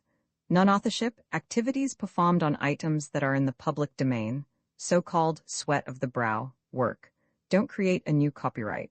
That means that nobody can claim a new copyright on an item that is in the public domain for, among other things, work like digitization, mock-up, or typography. Regardless, the contributors to this ebook release their contributions under the terms in the CC 01.0 Universal Public Domain dedication, thus dedicating to the worldwide public domain all of the work they've done on this ebook, including but not limited to metadata, the title page, imprint, colophon, this uncopyright, and any changes or enhancements to, or mock-up on, the original text and artwork. This dedication doesn't change the copyright status of the source text or artwork. We make this dedication in the interest of enriching our global cultural heritage, to promote free and libre culture around the world, and to give back to the unrestricted culture that has given all of us so much. Table of Contents Landmarks. Colophon Nonsense Books was published in 1894 by Lear. This ebook was produced for Standard eBooks by Emma Sweeney and is based on a transcription produced in 2004 by Dave Newman, Ben Cotney, A. Jubal-Bass, Stan Goodman, and distributed proofreaders for Project Gutenberg and on digital scans from the Internet Archive. The cover page is adapted from Trees, a painting completed in 1914 by H. Lyman Sayan. The cover and title pages feature the League Spartan and Sots Mill Gaudi typefaces created in 2014 and 2009 by the League of Movable Type. This edition was released on April 19, 2025, 4:07 a.m., and is based on revision 6D71E6F. The first edition of this ebook was released on June 11, 2020, 10:07 p.m. You can check for updates to this ebook, view its revision history, or download it for different e-reading systems at standardbooksorg/ebooks/edwardlear/nonsensebooks. The volunteer-driven Standard eBooks project relies on readers like you to submit typos, corrections, and other improvements. Anyone can contribute at standardbooksorg. How pleasant to know Mr. Lear. The following lines by Mr. Lear were written for a young lady of his acquaintance, who had quoted to him the words of a young lady not of his acquaintance. How pleasant to know Mr. Lear. How pleasant to know Mr. Lear, who has written such volumes of stuff. Some think him ill-tempered and queer, but a few think him pleasant enough. His mind is concrete and fastidious, his nose is remarkably big, his visage is more or less hideous, his beard it resembles a wig. He has ears and 2 eyes and 10 fingers, leastways if you reckon 2 thumbs. Long ago he was one of the singers, but now he is one of the dumbs. He sits in a beautiful parlor with hundreds of books on the wall. He drinks a great deal of masala, but never gets tipsy at all. He has many friends, laymen and clerical. Old Fuss is the name of his cat.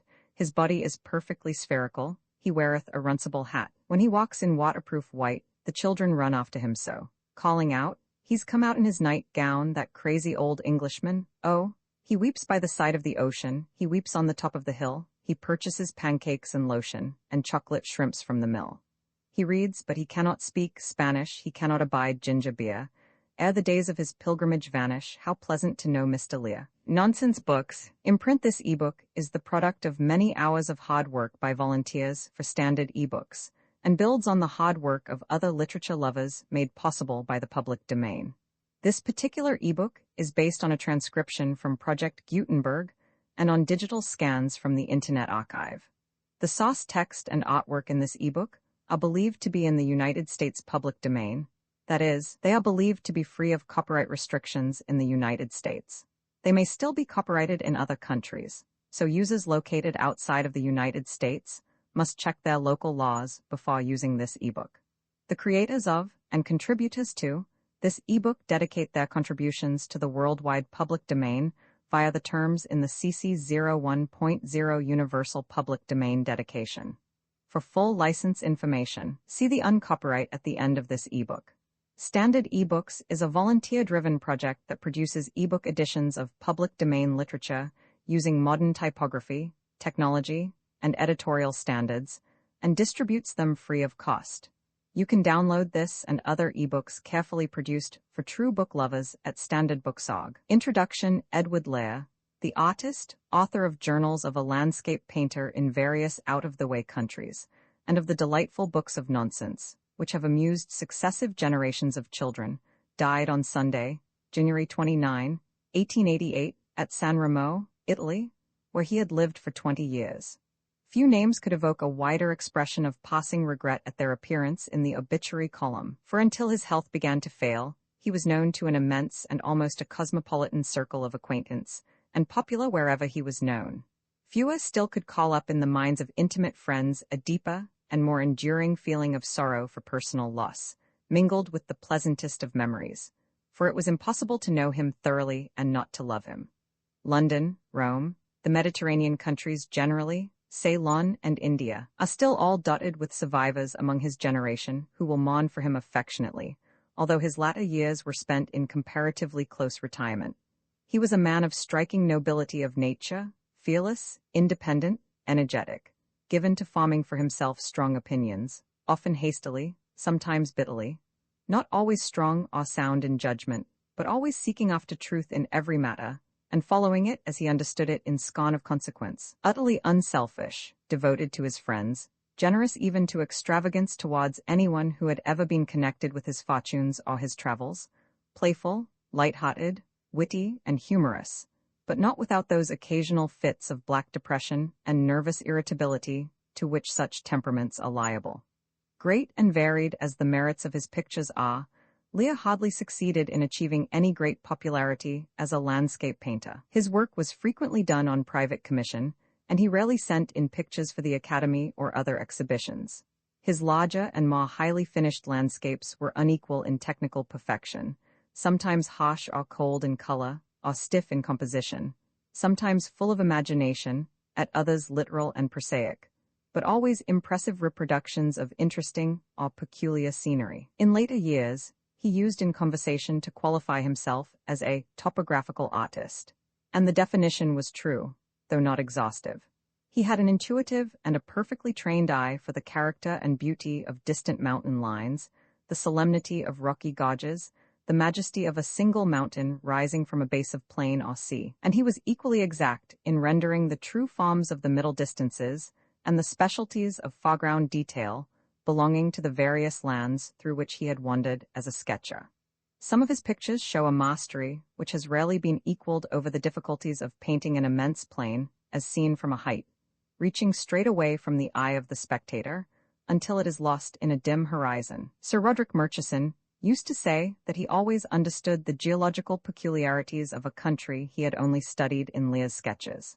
The compliment was thoroughly justified, and it is not every landscape painter to whom it could honestly be paid. The history of Lear's choice of a career was a curious one.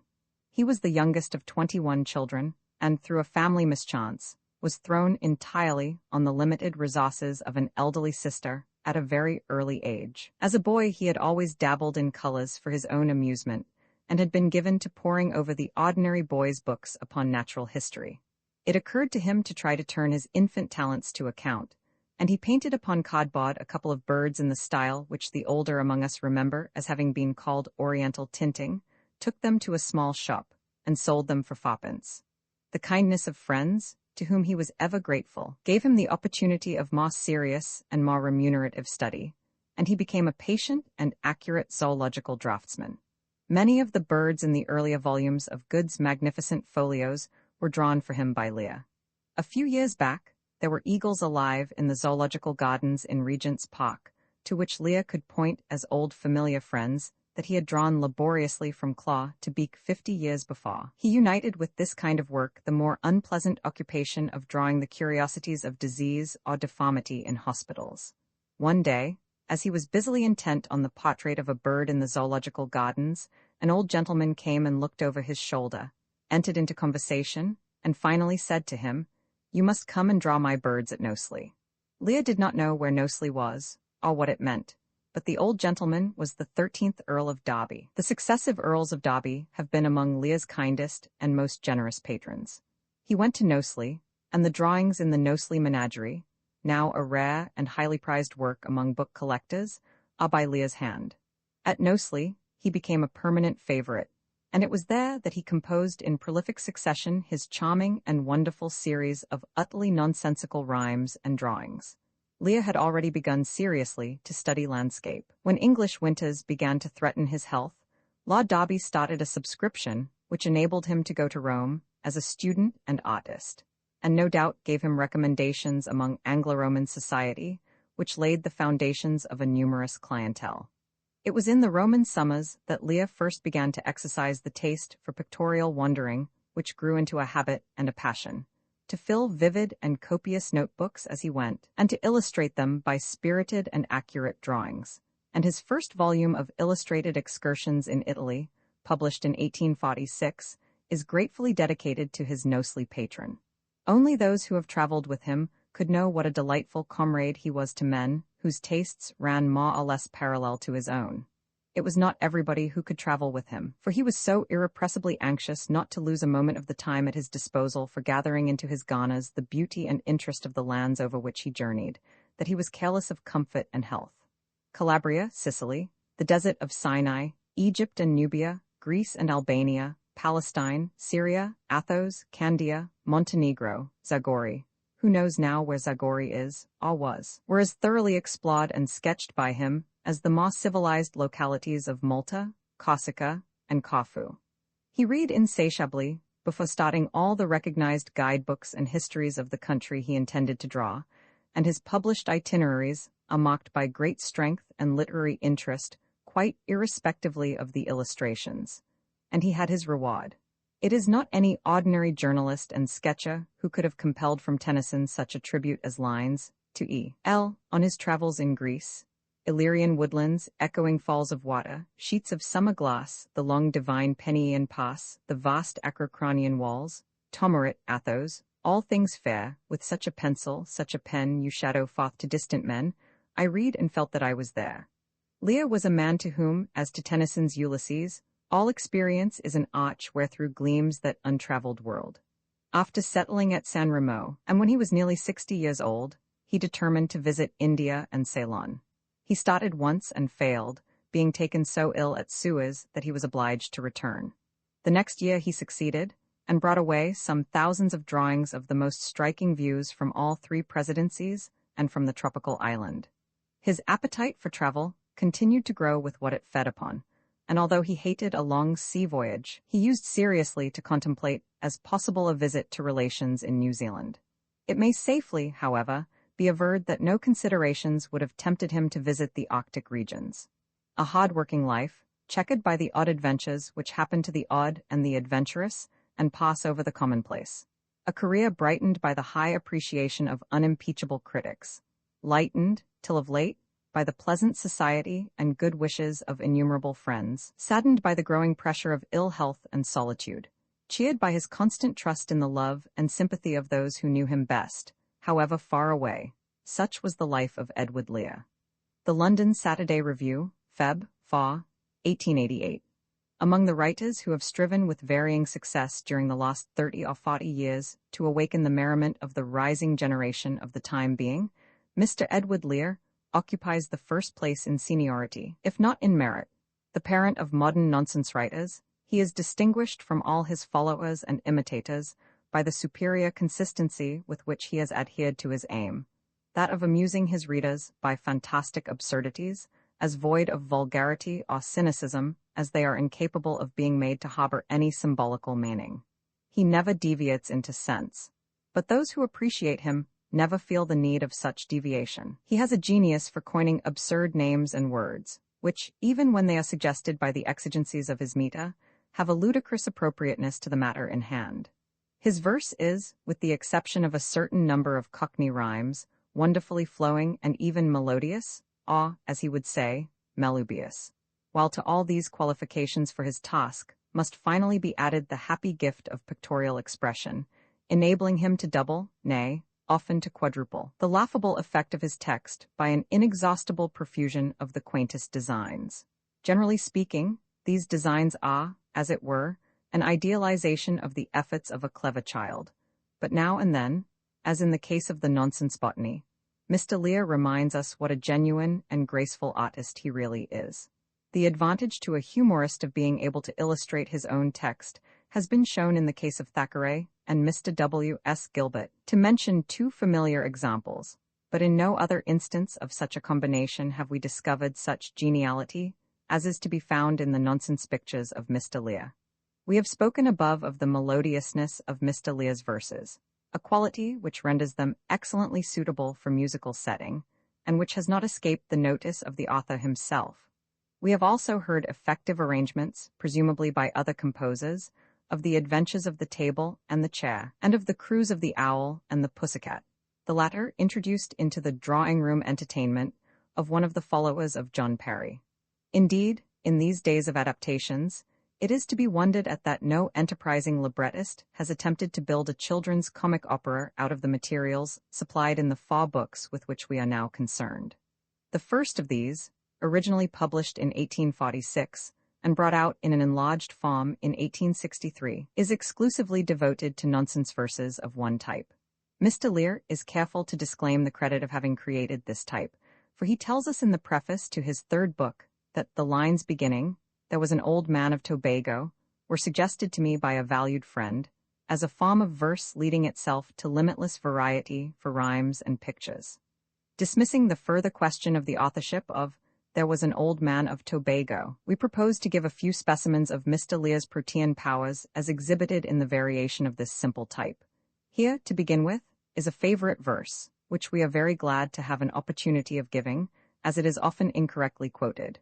Cocks being substituted for owls in the third line. There was an old man with a beard, who said, "It is just as I feared.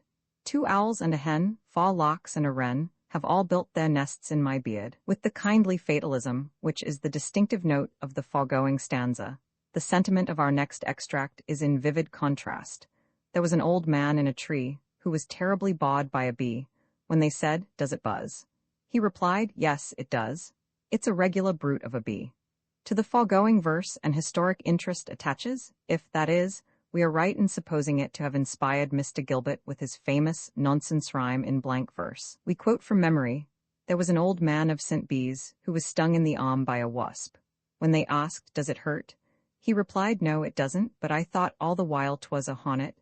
Passing over the lines referring to the young person of Crete to whom the epithet ombliferous is applied, we may be pardoned, on the ground of the geographical proximity of the 2 countries named, for quoting together 2 stanzas which in reality are separated by a good many pages.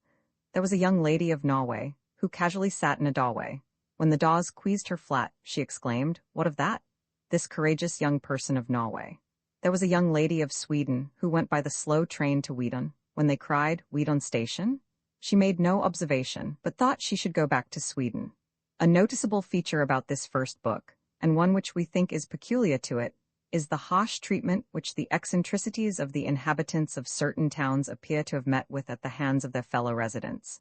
No less than 3 people are smashed: the old man of Whitehaven, who danced a quadrille with a raven, the old person of Buda, and the old man with a gong, who bumped at it all the day long. Though in the last-named case we admit that there was considerable provocation. Before quitting the first nonsense book, we would point out that it contains 1 or 2 forms that are interesting. For instance, scroobius, which we take to be a portmanteau word, and spickle-speckled, a favorite form of reduplication with Mr. Lear, and of which the best specimen occurs in his last book, He Tinkledy-Binkledy-Winkled the Bell. The second book, published in 1871, shows Mr. Lear in the maturity of sweet dissipience, and will perhaps remain the favorite volume of the far to grown-up readers. The nonsense songs are all good, and the story of the 4 little children who went round the world is the most exquisite piece of imaginative absurdity that the present writer is acquainted with. But before coming to that, let us quote a few lines from the Jumblies, who, as all the world knows, went to sea in a sieve. They sailed to the western sea, they did, to a land all covered with trees. And they bought an owl, and a useful cot, and a pound of rice, and a cranberry tot, and a hive of silvery bees. And they bought a pig, and some green jackdaws, and a lovely monkey with lollipop paws, and 40 bottles of ringbo-ree, and no end of Stilton cheese.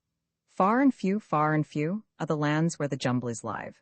Their heads are green, and their hands are blue, and they went to sea in a sieve. And in 20 years they all came back, in 20 years or more, and everyone said, "How tall they've grown."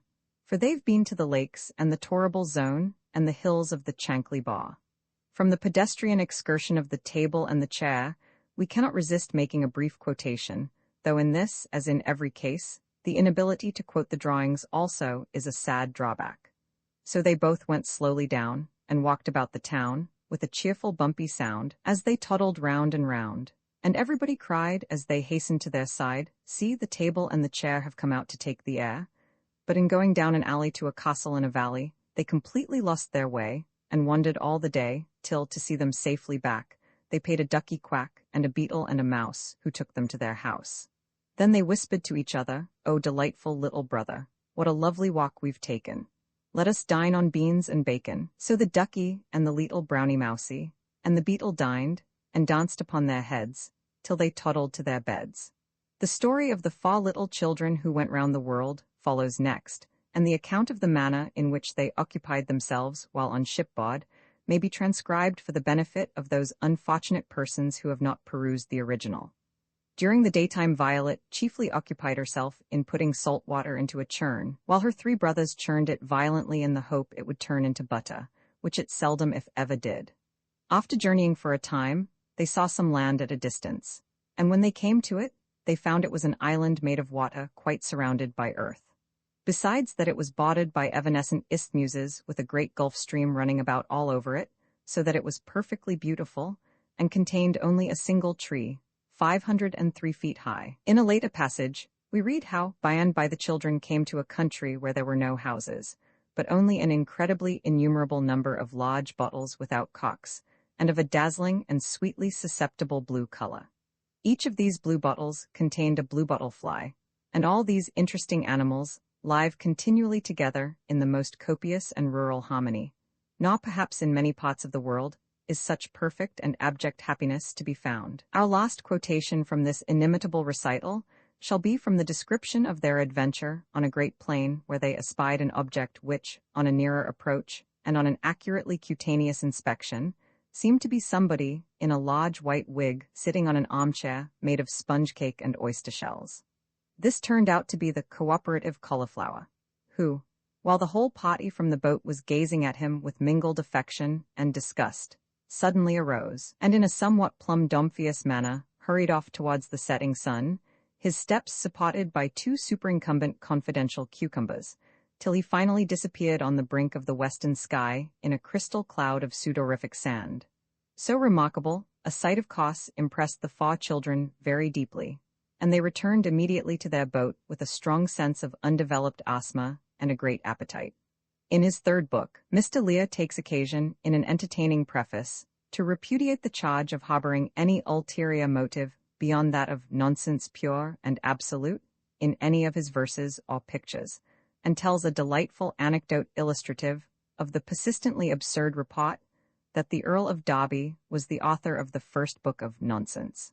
In this volume, he reverts once more to the familiar form adopted in his original efforts, and with little falling off. It is to be remarked that the 3rd division is styled 26 nonsense rhymes and pictures, although there is no more rhyme than reason in any of the set.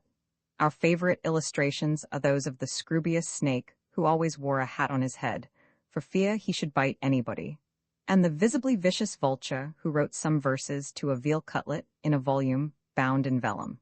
In the 4th and last of Mr. Lear's books, we meet not only with familiar words, but personages and places, old friends like the Jumblies, the Yonghibong Hibo, the Quangle Wangle, the hills of the Chankly Ba, and the great Grimbulian plain, as well as new creations, such as the Dong with a luminous nose, whose story is a sort of nonsense version of the love of Nausicaa for Ulysses, only that the sexes are inverted. In these verses, graceful fancy is so subtly interwoven with nonsense as almost to beguile us into feeling a real interest in Mr. Lear's absurd creations. So again, in the Pelican Chorus, there are some charming lines. By day we fish, and at eve we stand on long bare islands of yellow sand. And when the sun sinks slowly down, and the great rock walls grow dark and brown, when the purple river rolls fast and dim, and the ivory ibis star-like skim, wing to wing we dance around, etc. The other nonsense poems are all good, but we have no space for further quotation, and will take leave of our subject by propounding the following set of examination questions, which a friend who is deeply versed in Mr. Lear's books has drawn up for us. What do you gather from a study of Mr. Lear's works to have been the prevalent characteristics of the inhabitants of Gretna, Prague, Thermopylae, Wick, and Hong Kong? State briefly what historical events are connected with Ischia, Chertsey, Whitehaven, Bulak, and Jellyboli. Comment with illustrations upon Mr. Lear's use of the following words: runcible, propitious, delumphius, borisible, physgigus, himmeltanius, tumbledumdown, spungataneous. Enumerate accurately all the animals who lived on the Quangle Wangle's hat, and explain how the Quangle Wangle was enabled at once to enlighten his 5 traveling companions as to the true nature of the cooperative cauliflower. What were the names of the 5 daughters of the old person of China, and what was the purpose for which the old man of the Doggle purchased 6 barrels of goggle? Collect notices of King Xerxes in Mr. Lear's works, and state your theory, if you have any, as to the character and appearance of Nupita Pifkin. Draw pictures of the plum-pudding flea and the mopsican flopsican bear, and state by whom waterproof tubs were first used. There was an old man at a station who made a promiscuous oration. What bearing may we assume the foregoing couplet to have upon Mr. Lear's political views?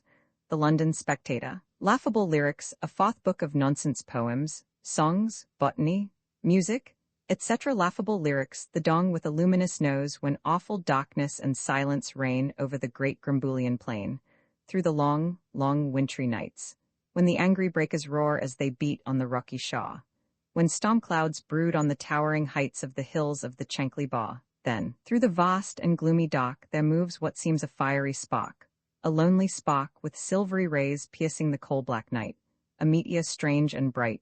Hither and thither the vision strays, a single lurid light.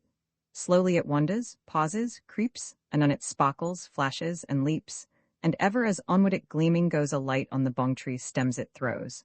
And those who watch at that midnight hour from hall or terrace or lofty tower cry, as the wild light passes along, the dong, the wandering dong through the forest goes, the dong, the dong, the dong with a luminous nose. Long years ago the dong was happy and gay, till he fell in love with a jumbly girl who came to those shaws one day. For the jumblies came in a sieve, they did, landing at eve near the Zemery Fid where the oblong oysters grow, and the rocks are smooth and grey. And all the woods and the valleys rang with the chorus they daily and nightly sang. Far and few, are the lands where the jumblies live, their heads are green, and their hands are blue, and they went to sea in a sieve. Happily passed those days. While the cheerful jumblies stayed, they danced in circlets all night long, to the plaintive pipe of the lively dong, in moonlight, shine, or shade. For day and night he was always there by the side of the jumbly girl so fair, with her sky-blue hands and her sea-green hair, till the morning came of that hateful day when the jumblies sailed in their sieve away, and the dong was left on the cruel shaw gazing for evermore, ever keeping his weary eyes on that pea-green sail on the far horizon, singing the jumbly chorus still as he sat all day on the grassy hill. Far and few, are the lands where the jumblies live, their heads are green and their hands are blue, and they went to sea in a sieve. But when the sun was low in the west, the dong arose and said, "What little sense I once possessed has quite gone out of my head." And since that day he wanders still by lake and forest, marsh and hill, singing, "Oh, somewhere, in valley or plain, might I find my jumbly girl again. Forever I'll seek by lake and shaw till I find my jumbly girl once more." Playing a pipe with silvery squeaks, since then his jumbly girl he seeks.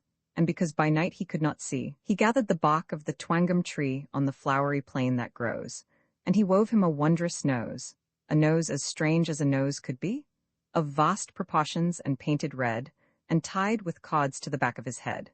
In a hollow rounded space, it ended with a luminous lamp within suspended, all fenced about with a bandage stout to prevent the wind from blowing it out, and with holes all round to send the light in gleaming rays on the dismal night. And now, each night, and all night long, over those plains still roams the dong. And above the wail of the chimp and snipe you may hear the squeak of his plaintive pipe, while ever he seeks, but seeks in vain, to meet with his jumbly girl again. Lonely and wild, all night he goes, the dong with a luminous nose, and all who watch at the midnight hour, from hall or terrace or lofty tower, cry, as they trace the meteor bright, moving along through the dreary night.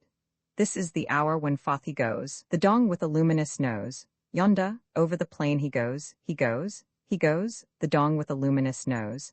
The two old bachelors were living in one house. One caught a muffin, the other caught a mouse.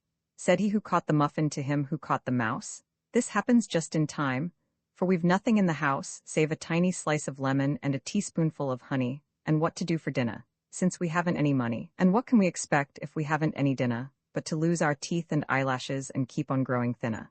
Said he who caught the mouse to him who caught the muffin, "We might cook this little mouse if we only had some stuffin'. If we had but sage and onion, we could do extremely well, but how to get that stuffin' it is difficult to tell." Those two old bachelors ran quickly to the town and asked for sage and onion as they wandered up and down. They borrowed 2 large onions, but no sage was to be found in the shops or in the market or in all the gardens round.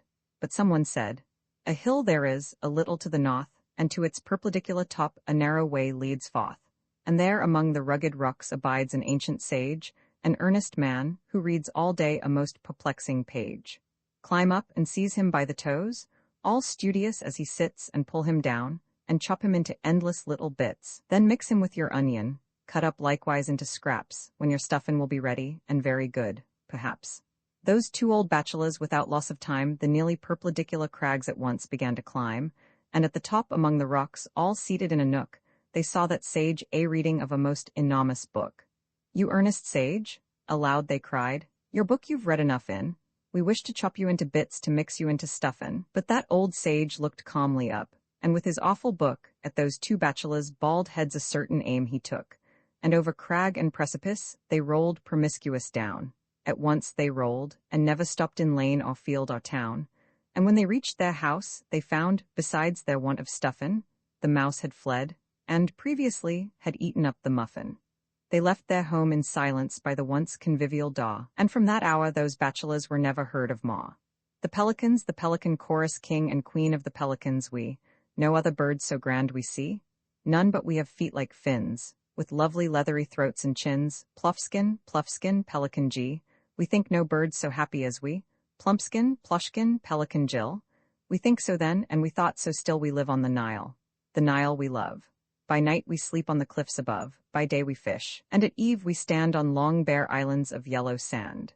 And when the sun sinks slowly down, and the great rock walls grow dark and brown, where the purple river rolls fast and dim, and the ivory ibis star-like skim, wing to wing we dance around, stamping our feet with a flumpy sound, opening our mouths as pelicans ought.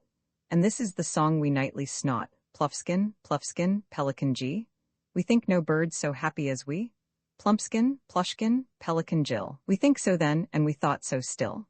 Last year came out our daughter Dell, and all the birds received her well.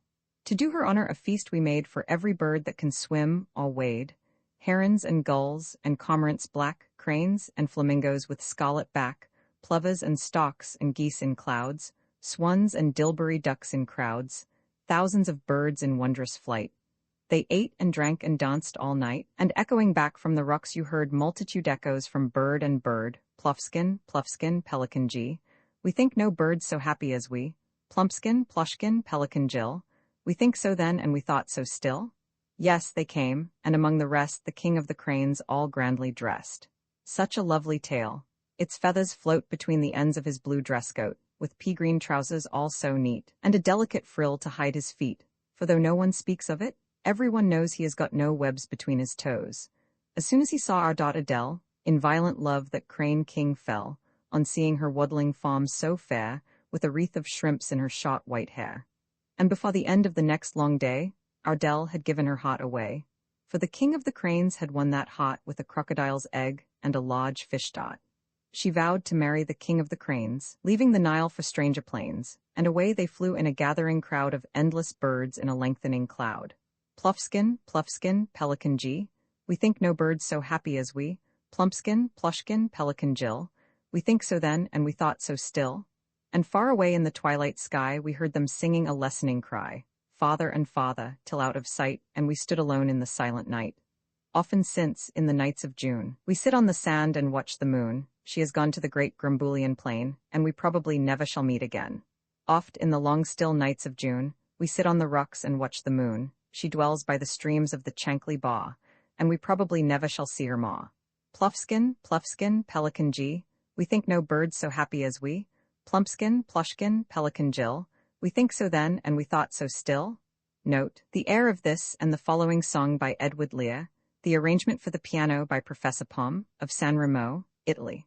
The Yonghi Bo, the courtship of the Yonghi Bo on the coast of Coromandel, where the early pumpkins blow, in the middle of the woods lived the Yonghi Bo.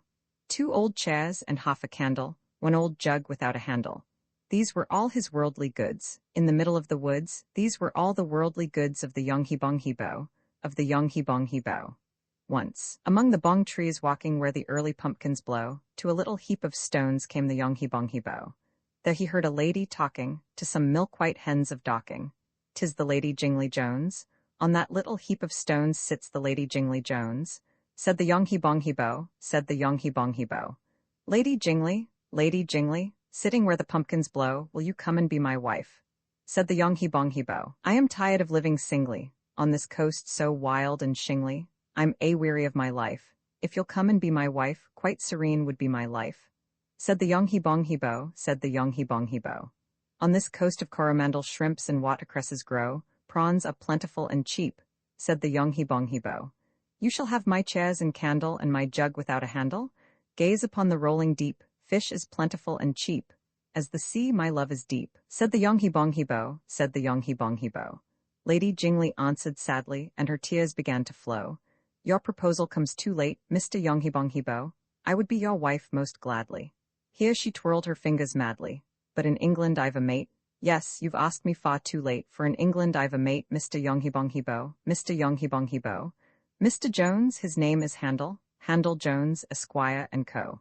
Docking fowls delights to send, Mr. Yonghy-Bong-He-Bo. Keep your chairs and candle, and your jug without a handle. I can merely be your friend. Should my Jones ma dockings send, I will give you 3, my friend.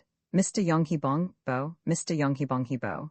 Though you've such a tiny body, and your head so large doth grow, though your hat may blow away, Mr. Yonghy-Bong-He-Bo, though you're such a hoddy-doddy, yet I wish that I could modi, fie the words I needs must say. Will you please to go away? That is all I have to say, Mr. Yonghy-Bong-He-Bo, Mr. Yonghy-Bong-He-Bo. Down the slippery slopes of myrtle where the early pumpkins blow, to the calm and silent sea fled the Yonghy-Bong-He-Bo. There, beyond the bay of Gurtle, lay a large and lively turtle. You're the cove, he said, for me, on your back beyond the sea, turtle, you shall carry me? Said the Yonghy-Bong-He-Bo, said the Yonghy-Bong-He-Bo. Through the silent roaring ocean did the turtle swiftly go. Holding fast upon his shell rode the Yonghy-Bong-He-Bo. With a sad primeval motion towards the sunset isles of Bushan, still the turtle bore him well. Holding fast upon his shell, Lady Jingli Jones, farewell? Sang the Yonghy-Bong-He-Bo, sang the Yonghy-Bong-He-Bo. From the coast of Coromandel did that lady never go. On that heap of stones she mourns for the Yonghy-Bong-He-Bo. On that coast of Coromandel, in his jug without a handle still she weeps, and daily moans. On that little heap of stones to her docking hens she moans, for the Yonghy-Bong-He-Bo, for the Yonghy-Bong-He-Bo. The pobble who has no toes, the pobble who has no toes had once as many as we. When they said, some day you may lose them all, he replied, fish fiddle-de-dee, and his Aunt Jobiska made him drink lavender water tinged with pink. For she said, the world in general knows there's nothing so good for a pobble's toes. The pobble who has no toes swam across the Bristol Channel, but before he set out, he wrapped his nose in a piece of scarlet flannel. For his Aunt Jobiska said, no harm can come to his toes if his nose is warm, and it's perfectly known that a pobble's toes are safe, provided he minds his nose. The pobble swam fast and well, and when boats or ships came near him, he tinkledy-binkledy winkled a bell so that all the world could hear him. And all the sailors and admirals cried, when they saw him nearing the further side, he has gone to fish, for his Aunt Jobiska's runcible cat with crimson whiskers. But before he touched the shore of the Bristol Channel, a sea-green porpoise carried away his wrapper of scarlet flannel. And when he came to observe his feet, formally garnished with toes so neat, his face at once became fall-on perceiving that all his toes were gone, and nobody ever knew, from that dark day to the present, whoso had taken the pobble's toes in a manner so far from pleasant. Whether the shrimps or crawfish grey, or crafty mermaids stole them away, nobody knew, and nobody knows how the pobble was robbed of his twice 5 toes. The pobble who has no toes was placed in a friendly bark, and they rowed him back, and carried him up to his Aunt Jobiska's park. And she made him a feast, at his earnest wish, of eggs and buttercups fried with fish. And she said, it's a fact the whole world knows, that pobbles are happier without their toes. The new vestments there lived an old man in the kingdom of Tess, who invented a purely original dress, and when it was perfectly made and complete, he opened the door and walked into the street. By way of a hat he'd a loaf of brown bread, in the middle of which he inserted his head. His shirt was made up of no end of dead mice, the warmth of whose skins was quite fluffy and nice. His drawers were of rabbit skins, so were his shoes. His stockings were skins, but it is not known whose. His waistcoat and trousers were made of pork chops. His buttons were jujubes and chocolate drops. His coat was all pancakes with jam for border, and a girdle of biscuits to keep it in order. And he wore over all, as a screen from bad weather, a cloak of green cabbage leaves stitched all together. He had walked a short way, when he heard a great noise, of all sorts of beasticles, birdlings, and boys, and from every long street and dark lane in the town beasts, birdies, and boys in a tumult rushed down. 2 cows and a calf ate his cabbage-leaf cloak. 4 apes seized his girdle, which vanished like smoke. 3 kids ate up half of his pankaki coat, and the tails were devoured by an ancient he-goat. An army of dogs in a twinkling tore up his pock waistcoat and trousers to give to their puppies. And while they were growling and mumbling the chops, 10 boys prigged the jujubes and chocolate drops. He tried to run back to his house, but in vain, for scores of fat pigs came again and again. They rushed out of stables and hovels and daws. They tore off his stockings, his shoes, and his drawers. And now from the housetops with screechings descend striped, spotted, white, black, and grey cats without end. They jumped on his shoulders and knocked off his hat. When crows, ducks, and hens made a mincemeat of that, they speedily flew at his sleeves in a trice, and utterly tore up his shirt of dead mice. They swallowed the last of his shirt with a squall, whereon he ran home with no clothes on at all. And he said to himself, as he bolted the door, I will not wear a similar dress any more, any more, any more, any more, never more. Mr. and Mrs. Discobollos climbed to the top of a wall, and they sat to watch the sunset sky, and to hear the Nupita Pifkin cry, and the biscuit buffalo call. They took up a roll and some chamomile tea, and both were as happy could be, till Mrs. Discobollos said, "O W, X, Y, Z, it has just come into my head, suppose we should happen to fall? Darling Mr. Discobollos, suppose we should fall down flumpety, just like pieces of stone, onto the thorns or into the moat, what would become of your new green coat, and might you not break a bone? It never occurred to me before, that perhaps we shall never go down any more." And Mrs. Discobollos said, "O W, X, Y, Z, what put it into your head to climb up this wall, my own darling Mr. Discobollos?" Mr. Discobollos answered, "At first it gave me pain, and I felt my ears turn perfectly pink when your exclamation made me think we might never get down again. But now I believe it is wiser far to remain forever just where we are." And Mr. Discobollos said, "O W, X, Y, Z, it has just come into my head we shall never go down again, dearest Mrs. Discobollos." So Mr. and Mrs. Discobollos stood up and began to sing, "Far away from hurry and strife, here we will pass the rest of life. Ding-a-dong, ding-dong, ding. We want no knives, nor forks, nor chairs, no tables, nor carpets, nor household cares. From worry of life we've fled. O W, X, Y, Z, there is no more trouble ahead, sorrow or any such thing, for Mr. and Mrs. Discobollos." The Quangle-Wangle's hat on the top of the crumpety tree the Quangle-Wangle sat, but his face you could not see, on account of his beaver hat. For his hat was 102 feet wide, with ribbons and bibbons on every side, and bells, and buttons, and loops, and lace, so that nobody ever could see the face of the Quangle-Wangle-Quee. The Quangle-Wangle said to himself on the crumpety tree, "Jam, and jelly, and bread are the best of food for me. But the longer I live on this crumpety tree the plainer than ever it seems to me that very few people come this way and that life on the whole is far from gay," said the Quangle-Wangle-Quee. But there came to the crumpety tree Mr. and Mrs. Canary, and they said, "Did ever you see any spot so charmingly airy? May we build a nest on your lovely hat? Mr. Quangle-Wangle, grant us that? Oh, please let us come and build a nest of whatever material suits you best, Mr. Quangle-Wangle-Quee." And besides, to the crumpety tree came the stork, the duck, and the owl, the snail and the bumblebee, the frog and the fimble-fowl, with a corkscrew leg, and all of them said, "We humbly beg we may build our homes on your lovely hat. Mr. Quangle-Wangle, grant us that? Mr. Quangle-Wangle-Quee."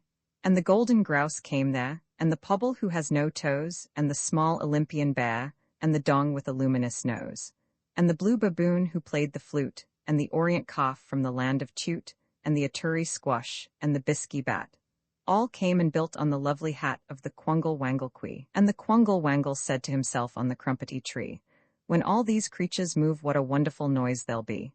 And at night by the light of the mulberry moon, they danced to the flute of the blue baboon, on the broad green leaves of the crumpety tree, and all were as happy could be, with the Quangle-Wangle-Quee. The cummerbund, an Indian poem, she sat upon her dobie, to watch the evening star, and all the punkahs, as they passed, cried, "My, how fair you are!" Around her bower, with quivering leaves, the tall kamsamas grew, and kitmutkas in wild festoons hung down from teachokes blue. Below her home, the river rolled with soft melodious sound, where golden-fin chuprusses swam, in myriads circling round. Above, on tallest trees remote green ayahs perched alone, and all night long the musak moaned its melancholy tone.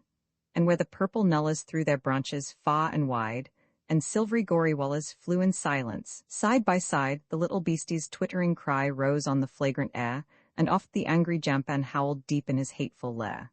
She sat upon her dobie, she heard the nimak hum, when all at once a cry arose, "The cummerbund is come?" In vain she fled, with open jaws the angry monster followed, and so, before assistance came, that lady fair was swallowed. They sought in vain for even a bone respectfully to bury, they said, hers was a dreadful fate.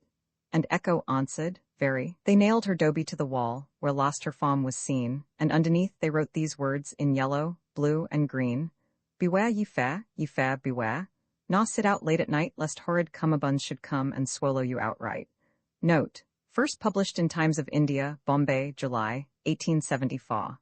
The Akond of Swat Note. For the existence of this potentate see Indian newspapers, Passam. The proper way to read the verses is to make an immense emphasis on the monosyllabic rhymes, which indeed ought to be shouted out by a chorus. Nonsense, botany, nonsense, alphabets, was an area arch where washerwomen sat. They made a lot of lovely starch to starch Papa's cravat. BB was a bottle blue, which was not very small. Papa he filled it full of beer, and then he drank it all. CC was Papa's grey cat, who caught a squeaky mouse. She pulled him by his twirly tail all about the house. DD was Papa's white duck, who had a curly tail. One day it ate a great fat frog, besides a little snail.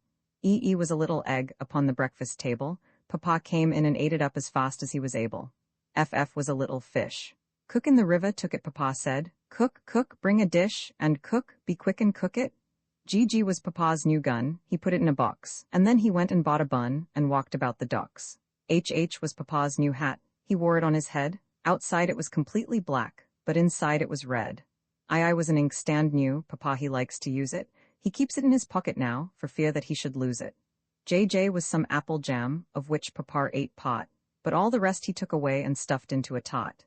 KK was a great new kite, Papa he saw it fly above 1,000 chimney pots and all about the sky.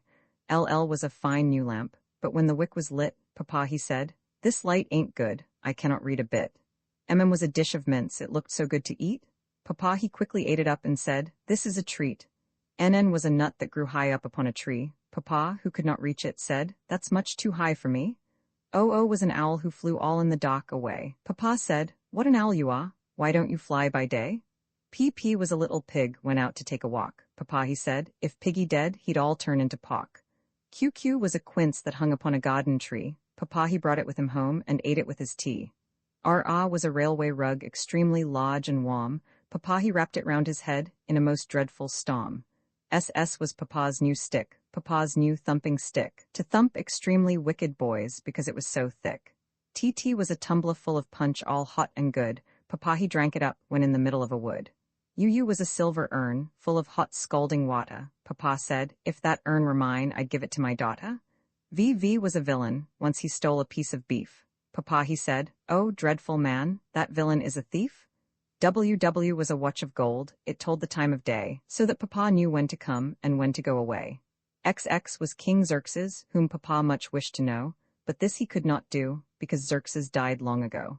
YY was a youth, who kicked and screamed and cried like mad. Papa he said, your conduct is abominably bad. ZZ was a zebra striped and streaked with lines of black. Papa said once he thought he'd like a ride upon his back. Tumbled down and hurt his arm against a bit of wood, said, my boy, oh do not cry, it cannot do you good. Said, a cup of coffee hot can't do you any harm. Said, a doctor should be fetched and he would cure the arm. Said, an egg beat up with milk would quickly make him well. Said, a fish if broiled might cure if only by the smell. Said, green gooseberry fool, the best of cures I hold. Said, his hat should be kept on to keep him from the cold. Said, some ice upon his head will make him better soon. Said, some jam, if spread on bread or given in a spoon. Said, a kangaroo is here, this picture let him see. Said, a lamp pray keep a light to make some barley tea. Said, a mulberry or two might give him satisfaction. Said, some nuts if rolled about might be a slight attraction. Said, an owl might make him laugh if only it would wink. Said, some poetry might be read aloud to make him think. Said, a quince I recommend a quince or else a quail. Said, some rats might make him move if fastened by their tail. Said, a song should now be sung in hopes to make him laugh. Said, a turnip might avail if sliced or cut in half. Said, an urn with water hot place underneath his chin. Said, I'll stand upon a chair and play a violin. Said, some whiskey was jigs fetch, some marbles and a ball. Said, some double Roman 20 ale would be the best of all. Said, some yeast mixed up with salt would make a perfect plaster. Said, here is a box of zinc, get in, my little master. We'll shut you up, we'll nail you down. We will, my little master. We think we've all heard quite enough of this your sad disaster. List of illustrations. A man is showing a crowd of children a book, titled A Book of Nonsense. There is an old man with a nose like an elephant trunk. The young person of Smyrna is holding a cat by its tail while arguing with her grandmother. An old man on a hill is running while wearing his grandmother's gown and a top hat. The old person of Chile is sitting on a stair step and eating apples and pears. People are yelling at the old man with a gong to stop playing. An elderly woman is selling honey to the old man of Kilkenny. A woman is handing the old man of Columbia a stein of beer. An old man in a tree and a very large bee are smoking pipes while children are watching them. A crowd of people surround the old lady of Chertsey, who is stuck in the ground.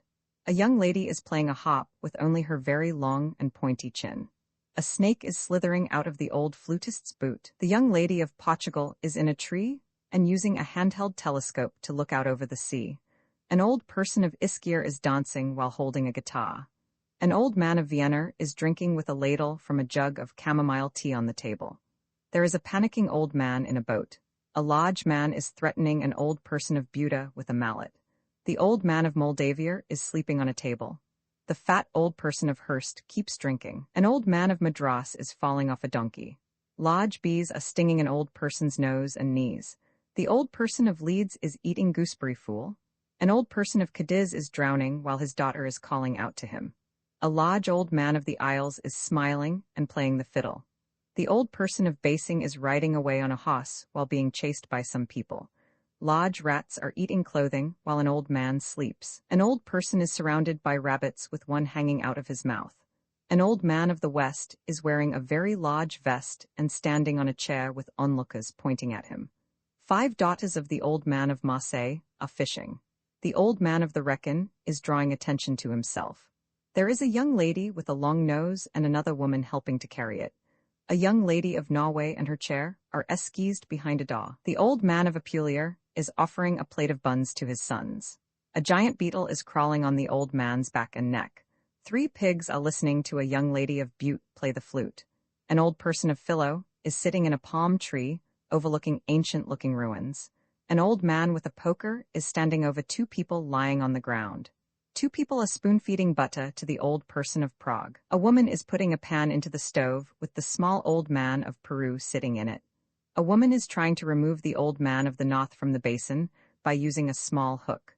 While under a crescent moon with a face, an old person of Troy is sitting next to 2 bottles labeled brandy and soy. There is an old person of Mold who looks like a giant puff ball.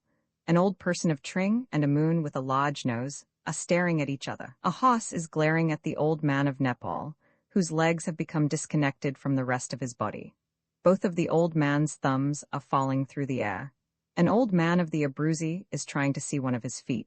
The old man of Calcutta is choking on a huge piece of food. A group of women are showing off their skewered frogs to the old person of Rhodes standing on a chair. The old man of the south is putting a plate full of fish into his mouth. An old man of Melrose is standing on his toes in the middle of a small crowd.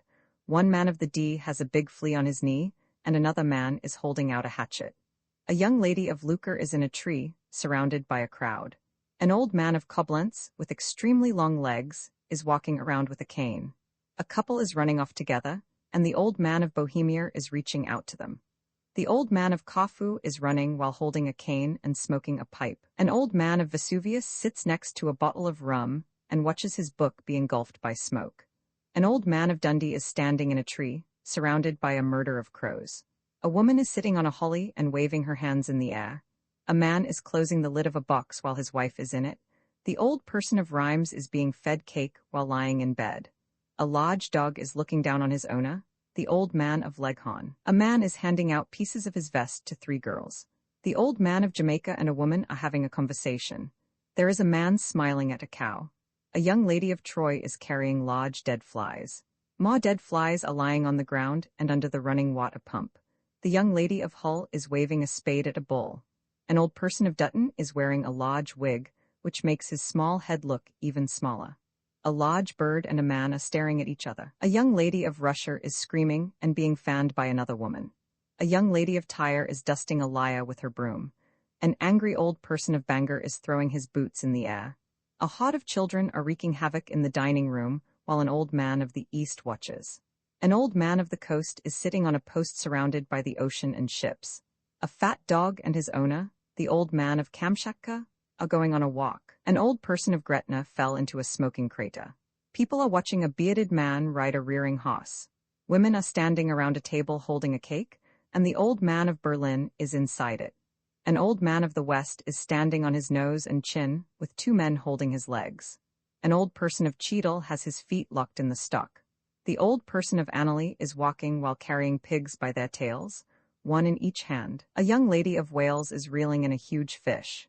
The young lady of Welling is fishing and playing the harp. An old person of Tartary is lying on the floor after cutting his throat with a knife. An old man of Whitehaven is dancing with a raven.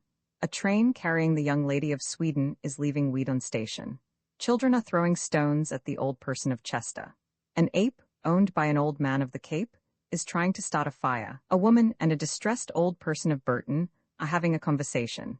Fish are looking at the corpse of an old person of Ems that is in the water. A young girl of Majorca is watching an older woman leap over a fence. The young lady of Poole is heating up a pot of soup. An old lady of Prague is shopping for a cap and is shown two options. The young lady of Parma and a woman are having a conversation. An old man of Sparta is feeding his 25 sons and daughters snails. A flock of birds is using a man's nose as a perch. A young lady of Turkey is crying. A cow is hiding in a tree while the old man of Aosta and two men are looking for it. The young person of Crete is wearing a sack covered in black spots. A young lady of Clare is being chased by a big bear. The young lady of Docking is wearing a huge bonnet. An old man of Cape Horn is sitting in a chair crying. An old person of Cromer is standing on one foot next to a sea cliff and reading a large book. The old man of The Hague is in a hot air balloon looking through a spyglass at a crescent moon with a face. An old person of Spain is sitting in a chair backwards with his hands and feet in the air. A man is hanging from a bell pull. An owl and a man who has an owlish face are sitting on a fence. Two men are talking to a man who is in a casement window. An old person of Ul is throwing mice into his gruel. The old man of Peru is tearing large clumps of hair from his head. There are birds nesting in a man's very long beard. People are running away from a woman with a large head and even larger eyes. A young lady of Ryde is walking in some large clogs with her 5 spotted dogs. Birds are flying towards a woman and landing on her large bonnet. There is an owl, turkey, and cat having a conversation. An owl and a cat are sitting in a boat. The owl is playing a guitar, and the cat is holding a jar of honey. The owl and the cat are talking to a pig. The owl, cat, and turkey are dancing. There is a kangaroo and a mallard duck. The kangaroo and the duck are having a conversation. The kangaroo is looking at the duck perched on its tail. The duck is riding on the tail of a hopping kangaroo. There is a fly and a mosquito. The fly and mosquito are sitting in a boat. Tons of people are esquised into a boat.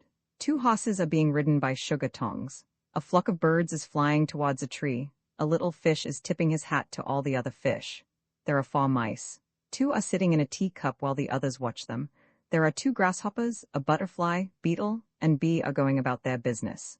2 sparrows are taking care of their young. The male sparrow is wearing a top hat, and the female sparrow is wearing a dress, bonnet, and apron. They are watching over their children.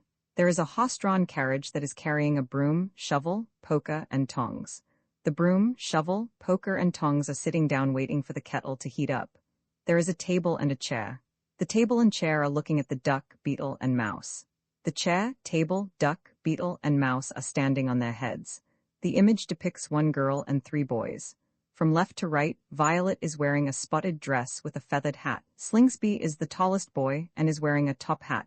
Guy is shorter than Slingsby and wearing a paperboy hat. Lionel is the shortest person in the group. The 4 children, a cat, and a teapot are all in a boat. The cat is at the rudder, steering the boat. The children are fishing over the side of the boat. The children are sitting in the teapot while the cat steers the boat. The children are sitting at the top of a very tall tree. There is a long row of parrots sitting on a perch. Violet is wearing a bonnet with hundreds of feathers poking out of it. Violet is handing the fish a knitted frock, and Slingsby is spoon-feeding them opium. The children and cat are carrying the teapot under the orange trees. The Quangle-Wangle has his head in his plaid slipper. Lionel is standing on 1 foot with his hands in the air. Hundreds of mice are sitting in a circle eating custard pudding. Guy is running away from the mice and his hat falls into the custard pudding. The children and the Quangle-Wangle come upon a row of large bottles inhabited by flies. As a way of saying goodbye, the children offer gifts. Violet gives one of her feathers to a fly. Slingsby, Guy, and Lionel each offer a small box. Everyone is looking at a large cauliflower while the sun sits low in the sky. A large shadow sits in front of the setting sun. An angry boy is throwing a pumpkin off the side of a cliff. A large fish with fangs bites into the middle of the boat. A large rhinoceros is carrying the children on his back. The quangle-wangle is holding onto the horn, and the cat is swinging by the tail. Birds and kangaroos are walking in front of the rhinoceros. The body of the rhinoceros is mounted on a stand. The parrot family is perched on a tree branch. The family of storks is walking around. One of the young storks is flying. The family of geese is pecking at the ground. The family of owls is perched on a tree branch. The family of guinea pigs is running around. The family of cats is sitting, relaxed. The family of fishes is swimming in the same direction. The 7 young parrots are forming a circle, screeching each other. The 7 young storks are standing in a circle, pecking at each other. The young geese lie dead around the fat plum pudding flea. All of the young owls fall into a well. The guinea pigs died around the lettuce plant. The clangle-wangle, which looks like a squirrel, is running away from a row of dead cats. The dead fish are lying next to a boswas, an insect with 8 legs and a long body. The frog, plum pudding, flea, mouse, clangle-wangle, and boswas celebrate. The parents of the dead children lie in bell jars on a table. A long tobacco pipe is growing out of the plant stem. Instead of a flower, there is a bottle surrounded by fox. Spoons are growing in place of leaves. A cockatoo is blooming in place of a flower. 5 fish are growing off a single stem. 4 guitars are weighing the top of the plant down. People are dangling from the plant by their feet. A large face is coming from the center of a flower. 8 pigs are growing from a plant. Spotted plums are growing. Instead of flower petals, there are birds. A is for aunt. B is for book. C is for cat. The cat is chasing a black rat. D is for duck. The duck is floating in the water. E is for elephant. F is for fish. G is for goat. H is for hat. I is for ice cream. J is for jackdaw. K is for kite. It looks like it has 2 eyes. L is for light. There is a lit candle in a candle holder with a handle. M is for windmill. N is for net. O is for orange. P is for pig. Q is for quail. R is for rabbit. S is for sugar tongs. T is for tortoise. U is for hot water urn. V is for villa. Behind the villa is a windmill. W is for whale. The whale looks angry. X is for King Xerxes. He is yelling. Y is for yew tree. Z is for zinc. A is for apple pie. B is for bear. C is for cupcake. D is for doll. E is for eel. F is for fish. G is for goose. H is for hen. I is for ink. The ink is in a small glass bottle. J is for jam. The jam is in an opaque jar. K is for kite. L is for lock. M is for mouse. N is for needle. O is for owl. P is for water pump. Q is for quail. R is for rose. S is for shrimp. T is for thrush bird. U is for hot water urn. V is for vine. W is for whale. X is for King Xerxes. He is holding a spear in one hand and a knife in the other. Y is for yew tree. Z is for zinc. A is for ape. It is actually a monkey. B is for bat. C is for camel. D is for dove. E is for eagle. F is for folding fan. G is for gooseberry. H is for heron. I is for inkstand. It contains an inkwell with a quill pen. J is for jug. K is for kingfisher. L is for lily flower. M is for man. N is for nut. O is for oyster. P is for parrot. Q is for quill. R is for rattlesnake. S is for screw. T is for thimble. U is for uppercoat. V is for veil. The veil is attached to a bonnet. W is for pocket watch. X is for King Xerxes. Y is for yak. Z is for zebra. A man is dancing with a large fly.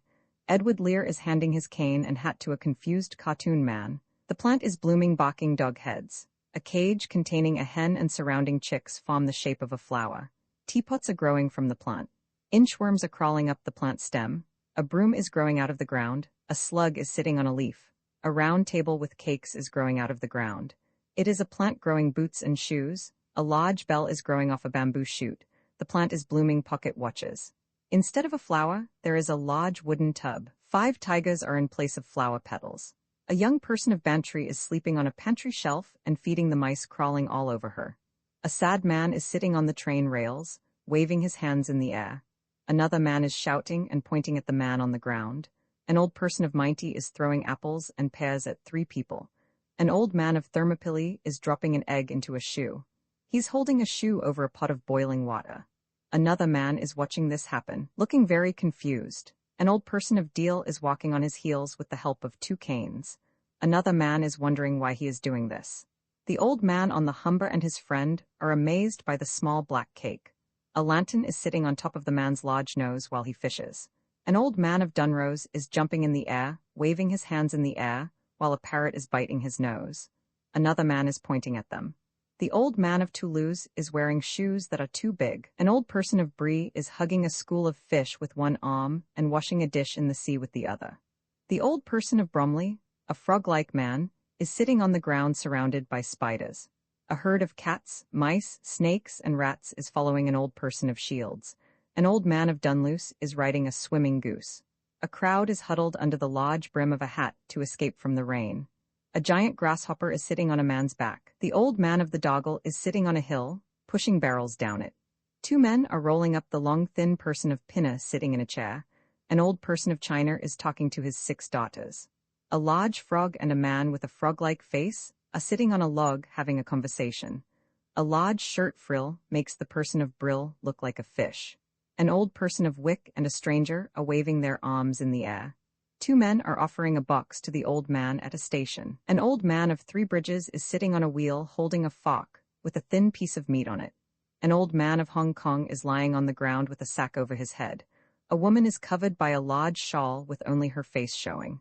An old person of Fife is sitting on the ground next to a salad bowl. Behind him, there is a couple singing. Two men are waving their bats at a man eating grapes and cherries. His boots are in the air. There is a woman in a nightgown surrounded by the night. Birds are flying around her. An old person of Slough is dancing on a tree branch. The frowning old person of Down opens his door to a fleeing crowd. A young person is wearing a bonnet covered in feathers. The old person of Hove is lying on the ground, reading his book with birds perched on his legs and head.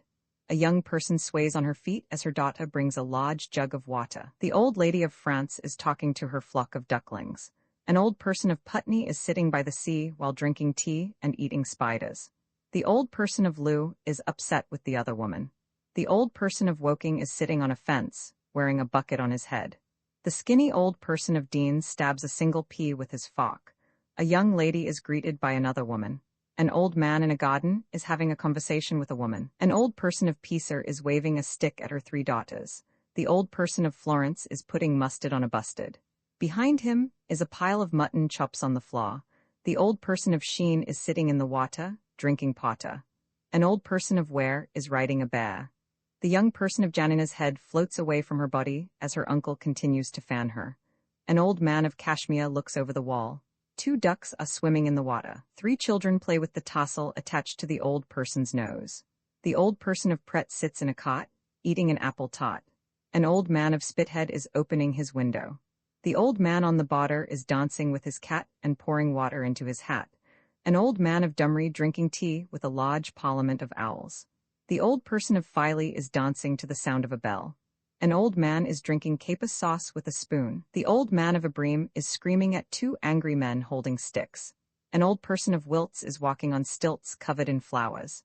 An old person of Grange is sitting in a tub, waving his arms in the air. The angry old person of Newry is surrounded by broken pottery and torn rugs. The old man of Dumlane looks like a crane wearing human clothing. An old man of Potgrigger is standing on his head. The old man of Elhams is eating breadcrumbs like a bird. Next to him is a flock also eating. An old man of West Dumpet startles the crowd with his trumpet-like nose. An old person of Sock is being yelled at by a man waving a stick. An old man is riding a horse-sized hare and holding onto the short tail to stay on. The old person of Bonds is wearing clothing that has been repaired many times. The old person of Nice looks like a goose wearing human clothing, walking with 4 other geese. A spotted cough is biting the lady of Greenwich's shawl. The old person of Cannes is fanning her 3 chickens. An old person of Ilkley is riding an angry tortoise. The old person of Hyde and his bride encounter a huge crab. An old person is feeding a carrot to her 2 parrots. An old man of O'Connor is leading a man-sized dog while ringing a bell.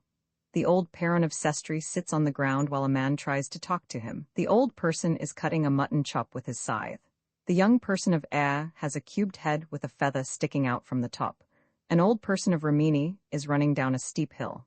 A young lady with a ridiculously long nose is showing it to a crowd in the distance.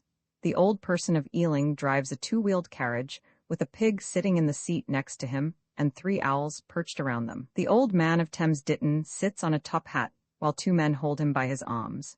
An old person of Bray sings to his ducks and pigs while he feeds them figs. While sitting in a ditch, a young woman writes in her book. A group of people offer bars of soap to the old person of bow. The old person of rye is riding a giant fly. The old person of crowel is sitting in a nest with 8 owls. The old lady of Winchelsea instructs the maid on where to sweep. Birds are flocking towards an old man sitting in a tree. Several are pulling hair from his scraggly beard. A young lady of Corsica is feeding her little black dog ham and jam. The young lady of Furl's curly hair wraps itself around a tree and boats out in the sea. The old person of Stroud is kicking and fighting her way out of the crowd. The old man of Bullock is riding a crocodile. An old person of Skye is dancing with a man-sized fly. An old man of Blackheath is wearing a wreath made of lobsters and mice. The top portion of an old man is sticking out of a kettle. An old person of Dundalk is holding a fish in his hands. 2 fish lay on the ground dead. The old person of Shawham is sitting down while holding an open umbrella over his head. The old person of Bar is sticking her head out of a very large jar. The young person of Kew spoons paste into her mouth. An old person of Judd is using a whistle while sitting on a thistle. Around the old person of Bude's neck is a large ruff. An old person of Brigg is wearing a large curly wig that covers everything except his feet and large nose. The daughter of the old man of Messner is riding a pig. A donkey is sitting in a barrel, holding pickled cucumbers and soda water in its front hooves. A beetle is holding an umbrella over its head. While sitting in a chair, a cow toasts her bread over a fire. A duck wearing a bonnet is holding a spoon in her beak. A frog is sitting in the spoon while 2 other frogs watch. An elephant is pushing the boat through the water with a pole. He's holding the pole with his trunk. A fish walks by using stilts. Shoes are attached to the bottoms of the stilts. An owl sits on the neck of a large gull. The gull is holding a carpet bag in his beak. A hen wearing a bonnet and shawl is holding a fish in one clawed foot. A Native American man is holding a rabbit in a large spoon. A jay admires herself in the mirror. The kangaroo is wearing a spotted dress and a neck ruff. A large lobster is holding a piece of clothing in his claws. A human-sized mouse is playing the pianoforte. A newt is grabbing a round plum pudding. An ostrich is wearing boots. A polly is reading the newspaper while perched on a parsnip pie. The quail is smoking a pipe while sitting on a tea kettle. A raven wearing a white wig is perched on a broomstick. The snake is wearing a hat that completely covers his head. A tortoise bangs on his drum. The umbrella maker covers his face with his umbrella. A vulture is writing in its book. A wasp wearing a bonnet plays her flute. King Xerxes sits back and drinks from a large tankard. The Yonghi-Bonghi-Bo has a giant head. 5 monkeys are riding a zebra. The Yonghi-Bonghi-Bo is riding a sea turtle. The dong plays his horn, with his shining nose attachment lighting his way. The old sage beats the 2 old bachelors with his large book. The pelican chorus music composition is written for the piano. There is a crane wearing human clothes and a pelican. The courtship of the Yonghi-Bonghi-Bo music composition is written for the piano. The Yonghi-Bonghi-Bo is on one knee, proposing to Lady Jingly Jones. The Yonghi-Bonghi-Bo is riding a sea turtle. The pobble is swimming the Bristol Channel with fabric covering his nose. The Quangle-Wangle's hat is carrying various animals on its wide brim. The plant is growing an armchair. Bottles are blooming from the plant. Tobacco pipes are growing out of a single stem.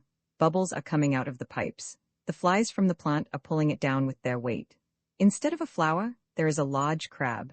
Combs are sprouting from a single stem. A round cheese grater is growing from the middle of the plant. Instead of flowers, there are teapots. Fireplace bellows are growing of a single stem. Human babies are coming out of the flower's center. A is for arch. B is for bottle. C is for cat. D is for duck. E is for egg. F is for fish. G is for gun. H is for hat. I is for ink bottle. J is for jam. K is for kite. L is for lamp. M is for mince. N is for nut. O is for owl. P is for pig. Q is for quince. R is for rug. S is for stick. T is for tumbler. U is for urn. V is for villain. This specific villain is a thief. W is for watch. X is for King Xerxes. Y is for youth. Z is for zebra. The letter A is decorated with vines. The letter B is decorated with vines. The letter C is decorated with vines. The letter D is decorated with vines. The letter E is decorated with vines. The letter F is decorated with vines. The letter G is decorated with vines. The letter H is decorated with vines. The letter I is decorated with vines.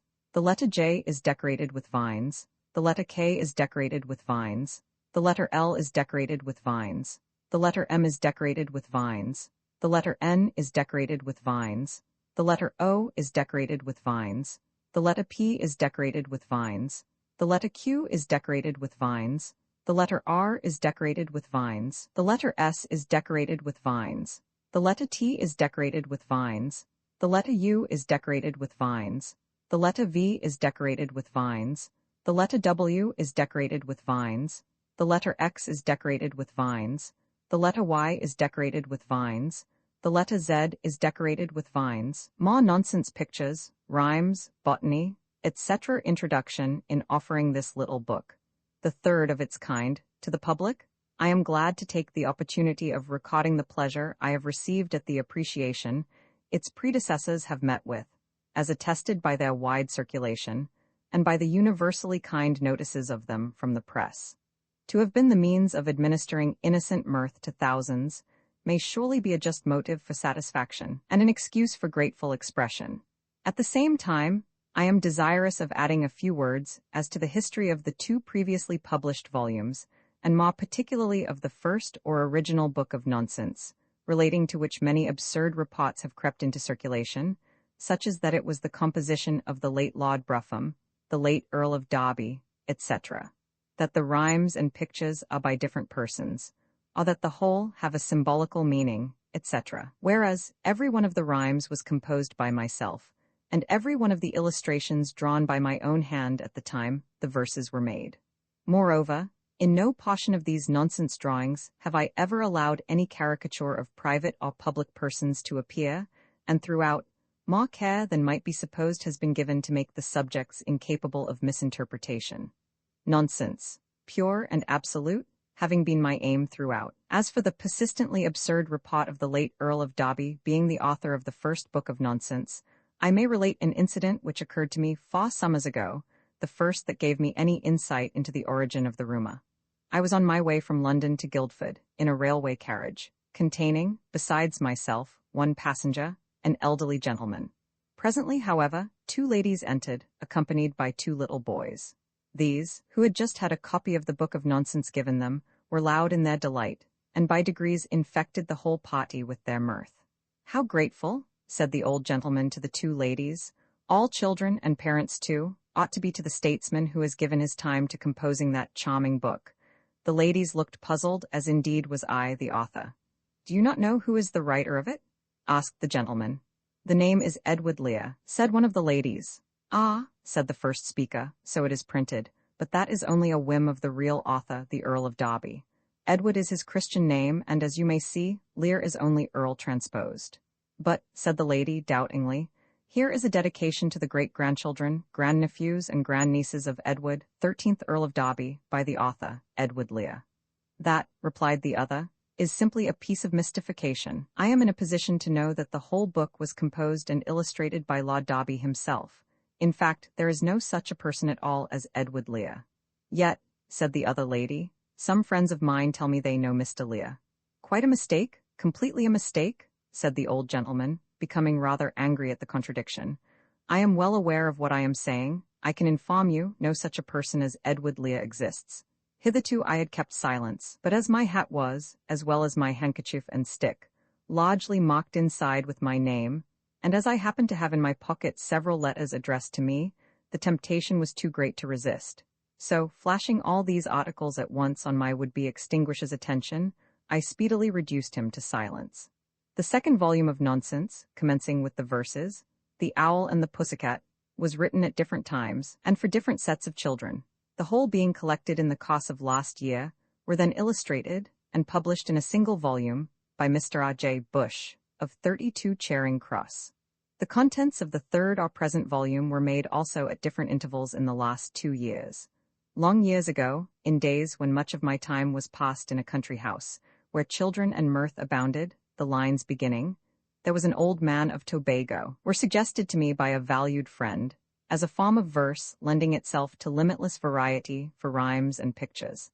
And thenceforth the greater part of the original drawings and verses for the first book of nonsense were struck off with a pen, no assistance ever having been given me in any way but that of uproarious delight and welcome at the appearance of every new absurdity. Most of these drawings and rhymes were transferred to lithographic stones in the year 1846, and were then first published by Mr. Thomas Maclean, of the Haymarket.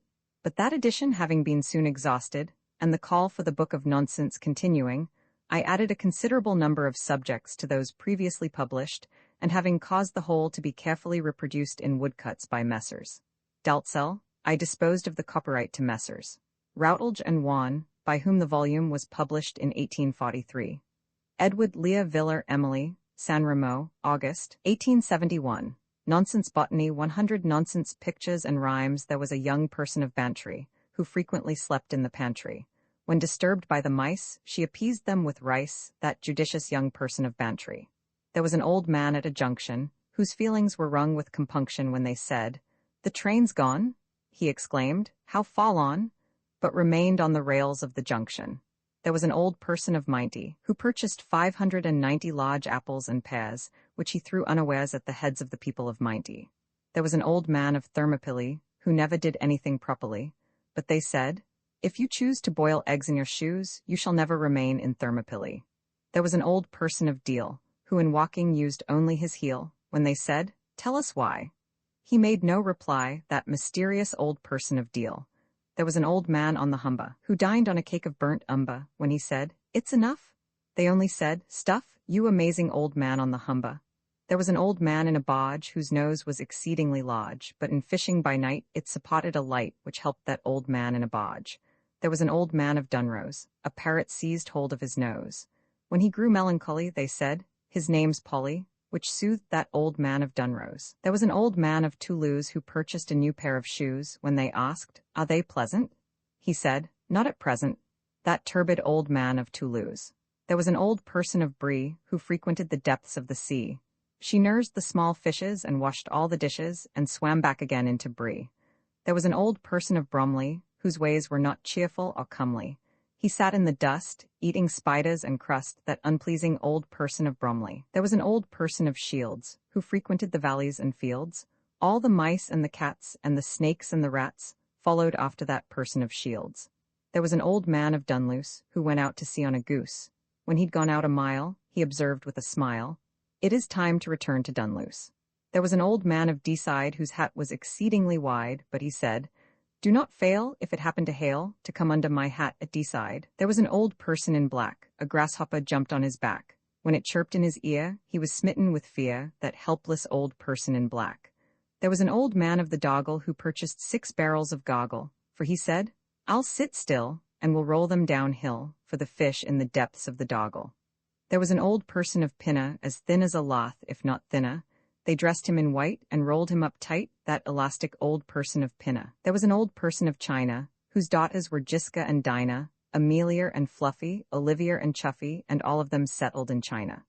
There was an old man in a marsh, whose manners were futile and harsh. He sat on a log and sang songs to a frog, that instructive old man in a marsh. There was an old person of Brill, who purchased a shirt with a frill, but they said, "Don't you wish you mayn't look like a fish, you obsequious old person of Brill?" There was an old person of Wick, who said, "Tick-a-tick, tick-a-tick, chickabee, chickabaw." And he said nothing more, that laconic old person of Wick. There was an old man at a station, who made a promiscuous oration, but they said, "Take some snuff. You have talked quite enough, you afflicting old man at a station." There was an old man of 3 bridges, whose mind was distracted by midges. He sat on a wheel, eating underdone veal, which relieved that old man of 3 bridges. There was an old man of Hong Kong, who never did anything wrong. He lay on his back with his head in a sack, that innocuous old man of Hong Kong. There was a young person in green, who seldom was fit to be seen. She wore a long shawl, over bonnet and all, which enveloped that person in green. There was an old person of Fife, who was greatly disgusted with life. They sang him a ballad, and fed him on salad, which cured that old person of Fife. There was an old man who screamed out whenever they knocked him about, so they took off his boots and fed him with fruits, and continued to knock him about. There was a young lady in white, who looked out at the depths of the night, but the birds of the air filled her heart with despair, and oppressed that young lady in white. There was an old person of Slough, who danced at the end of a bough, but they said, "If you sneeze, you might damage the trees, you imprudent old person of Slough." There was an old person of Down, whose face was adorned with a frown. When he opened the door, for 1 minute or more, he alarmed all the people of Down. There was a young person in red, who carefully covered her head with a bonnet of leather, and 3 lines of feather, besides some long ribbons of red. There was an old person of Hove, who frequented the depths of a grove, where he studied his books with the wrens and the rooks, that tranquil old person of Hove.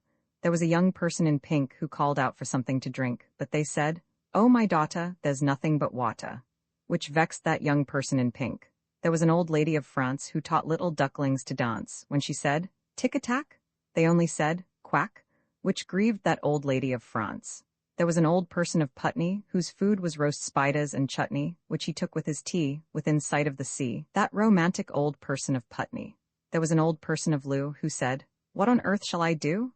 When they said, "Go away," she continued to stay, that vexatious old person of Loo. There was an old person of Woking, whose mind was perverse and provoking. He sat on a rail, with his head in a pail, that elusive old person of Woking. There was an old person of Dean who dined on 1 pea and 1 bean, for he said, "More than that would make me too fat," that cautious old person of Dean. There was a young lady in blue who said, "Is it you? Is it you?" When they said, "Yes, it is," she replied only, "Whiz," that ungracious young lady in blue. There was an old man in a garden who always begged everyone's pardon when they asked him, "What for?" He replied, "You're a baw, and I trust you'll go out of my garden." There was an old person of Pisa whose daughters did nothing to please her. She dressed them in grey, and banged them all day, round the walls of the city of Pisa. There was an old person of Florence who held mutton chops in abhorrence. He purchased a bustard, and fried him in mustard, which choked that old person of Florence. There was an old person of Sheen, whose expression was calm and serene. He sat in the water, and drank bottled porter, that placid old person of Sheen. There was an old person of Ware, who rode on the back of a bear. When they asked, "Does it trot?" he said, "Certainly not, he's a mopsican flopsican bear." There was a young person of Janina, whose uncle was always a-fanning her. When he fanned off her head, she smiled sweetly and said, "You propitious old person of Janina." There was an old man of Kashmir, whose movements were scroobious and queer. Being slender and tall, he looked over a wall, and perceived 2 fat ducks of Kashmir. There was an old person of Castle, whose nose finished off in a tassel, but they called out, "Oh well, don't it look like a bell?" which perplexed that old person of Castle. There was an old person of Pett who was partly consumed by regret. He sat in a cot, and ate cold apple tart, which relieved that old person of Pett. There was an old man of Spithead who opened the window, and said, Fill jumble, Fill rumble come tumble," that doubtful old man of Spithead.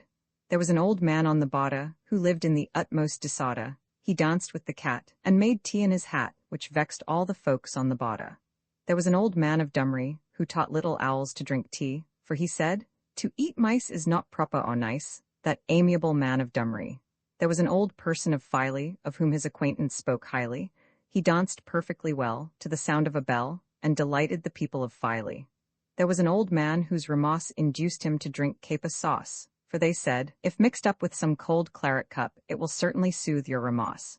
There was an old man of a bream, who suddenly threatened to scream, but they said, "If you do, we will thump you quite blue, you disgusting old man of a bream." There was an old person of Wilts, who constantly walked upon stilts. He wreathed them with lilies and daffydowndillies, that elegant person of Wilts. There was an old person of Grange, whose manners were scroobious and strange. He sailed to St. Blub in a waterproof tub, that aquatic old person of Grange. There was an old person of Newry, whose manners were tinctured with fury. He tore all the rugs and broke all the jugs, within 20 miles distance of Newry. There was an old man of Dumlane, who greatly resembled a crane, but they said, "Is it wrong, since your legs are so long, to request you won't stay in Dumlane?" There was an old man of Pot Grigga, whose actions were noted for vigor. He stood on his head till his waistcoat turned red, that eclectic old man of Pot Grigga. There was an old man of El Hums, who lived upon nothing but crumbs, which he picked off the ground, with the other birds round, in the roads and the lanes of El Hums. There was an old man of West Dumpet, who possessed a large nose like a trumpet.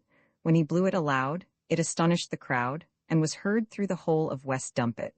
There was an old person of Sock, who made an unpleasant remark, but they said, "Don't you see what a brute you must be, you obnoxious old person of Sock?" There was an old man whose despair induced him to purchase a hare, whereon one fine day he rode wholly away, which partly assuaged his despair. There was an old person of Bonds, whose garments were covered with dons, but they said, "Without doubt, you will soon wear them out, you luminous person of Bonds." There was an old person of Nice, whose associates were usually geese. They walked out together in all sorts of weather, that affable person of Nice. There was a young lady of Greenwich, whose garments were botted with spinach, but a large spotty cough bit her shawl quite in half, which alarmed that young lady of Greenwich.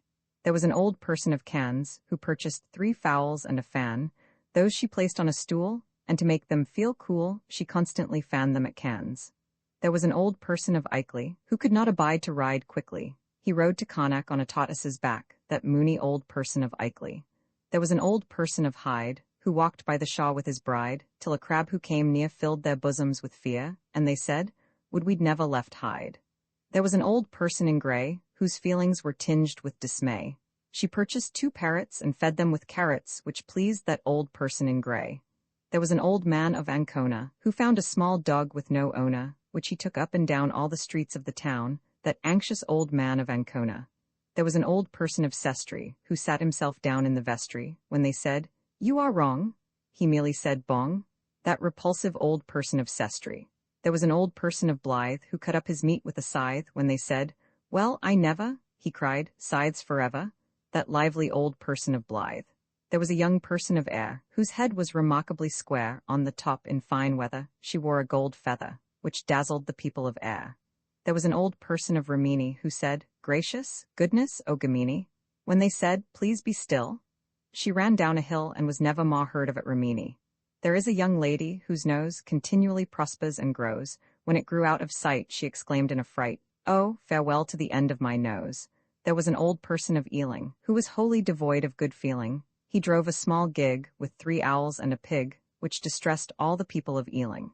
There was an old man of Thames Ditton, who called out for something to sit on, but they brought him a hat, and said, sit upon that, you abruptious old man of Thames Ditton. There was an old person of Bray, who sang through the whole of the day to his ducks and his pigs, whom he fed upon figs, that valuable person of Bray. There was a young person whose history was always considered a mystery. She sat in a ditch, although no one knew which, and composed a small treatise on history. There was an old person of Bow, whom nobody happened to know, so they gave him some soap and said coldly, we hope you will go back directly to Bow.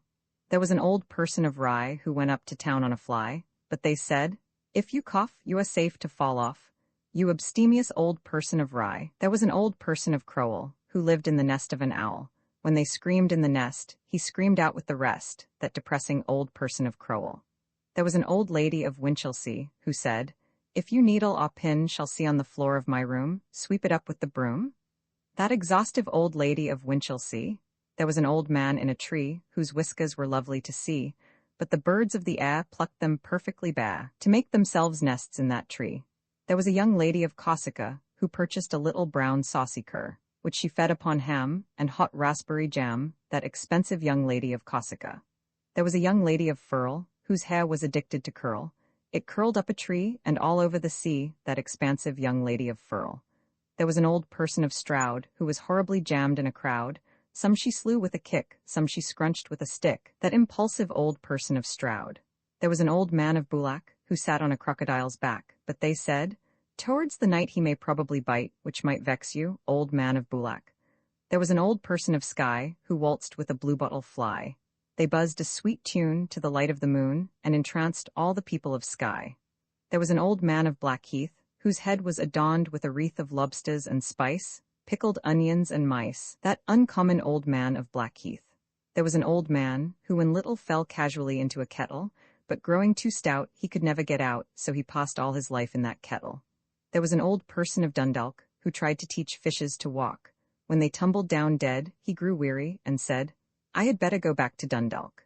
There was an old person of Shawham, whose habits were mocked by decorum. He bought an umbrella, and sat in the cellar, which pleased all the people of Shawham. There was an old person of Ba, who passed all her life in a jar, which she painted pea-green, to appear more serene, that placid old person of Ba. There was a young person of Kew, whose virtues and vices were few, but with blamable haste she devoured some hot paste, which destroyed that young person of Kew. There was an old person of Judd, whose ways were perplexing and odd.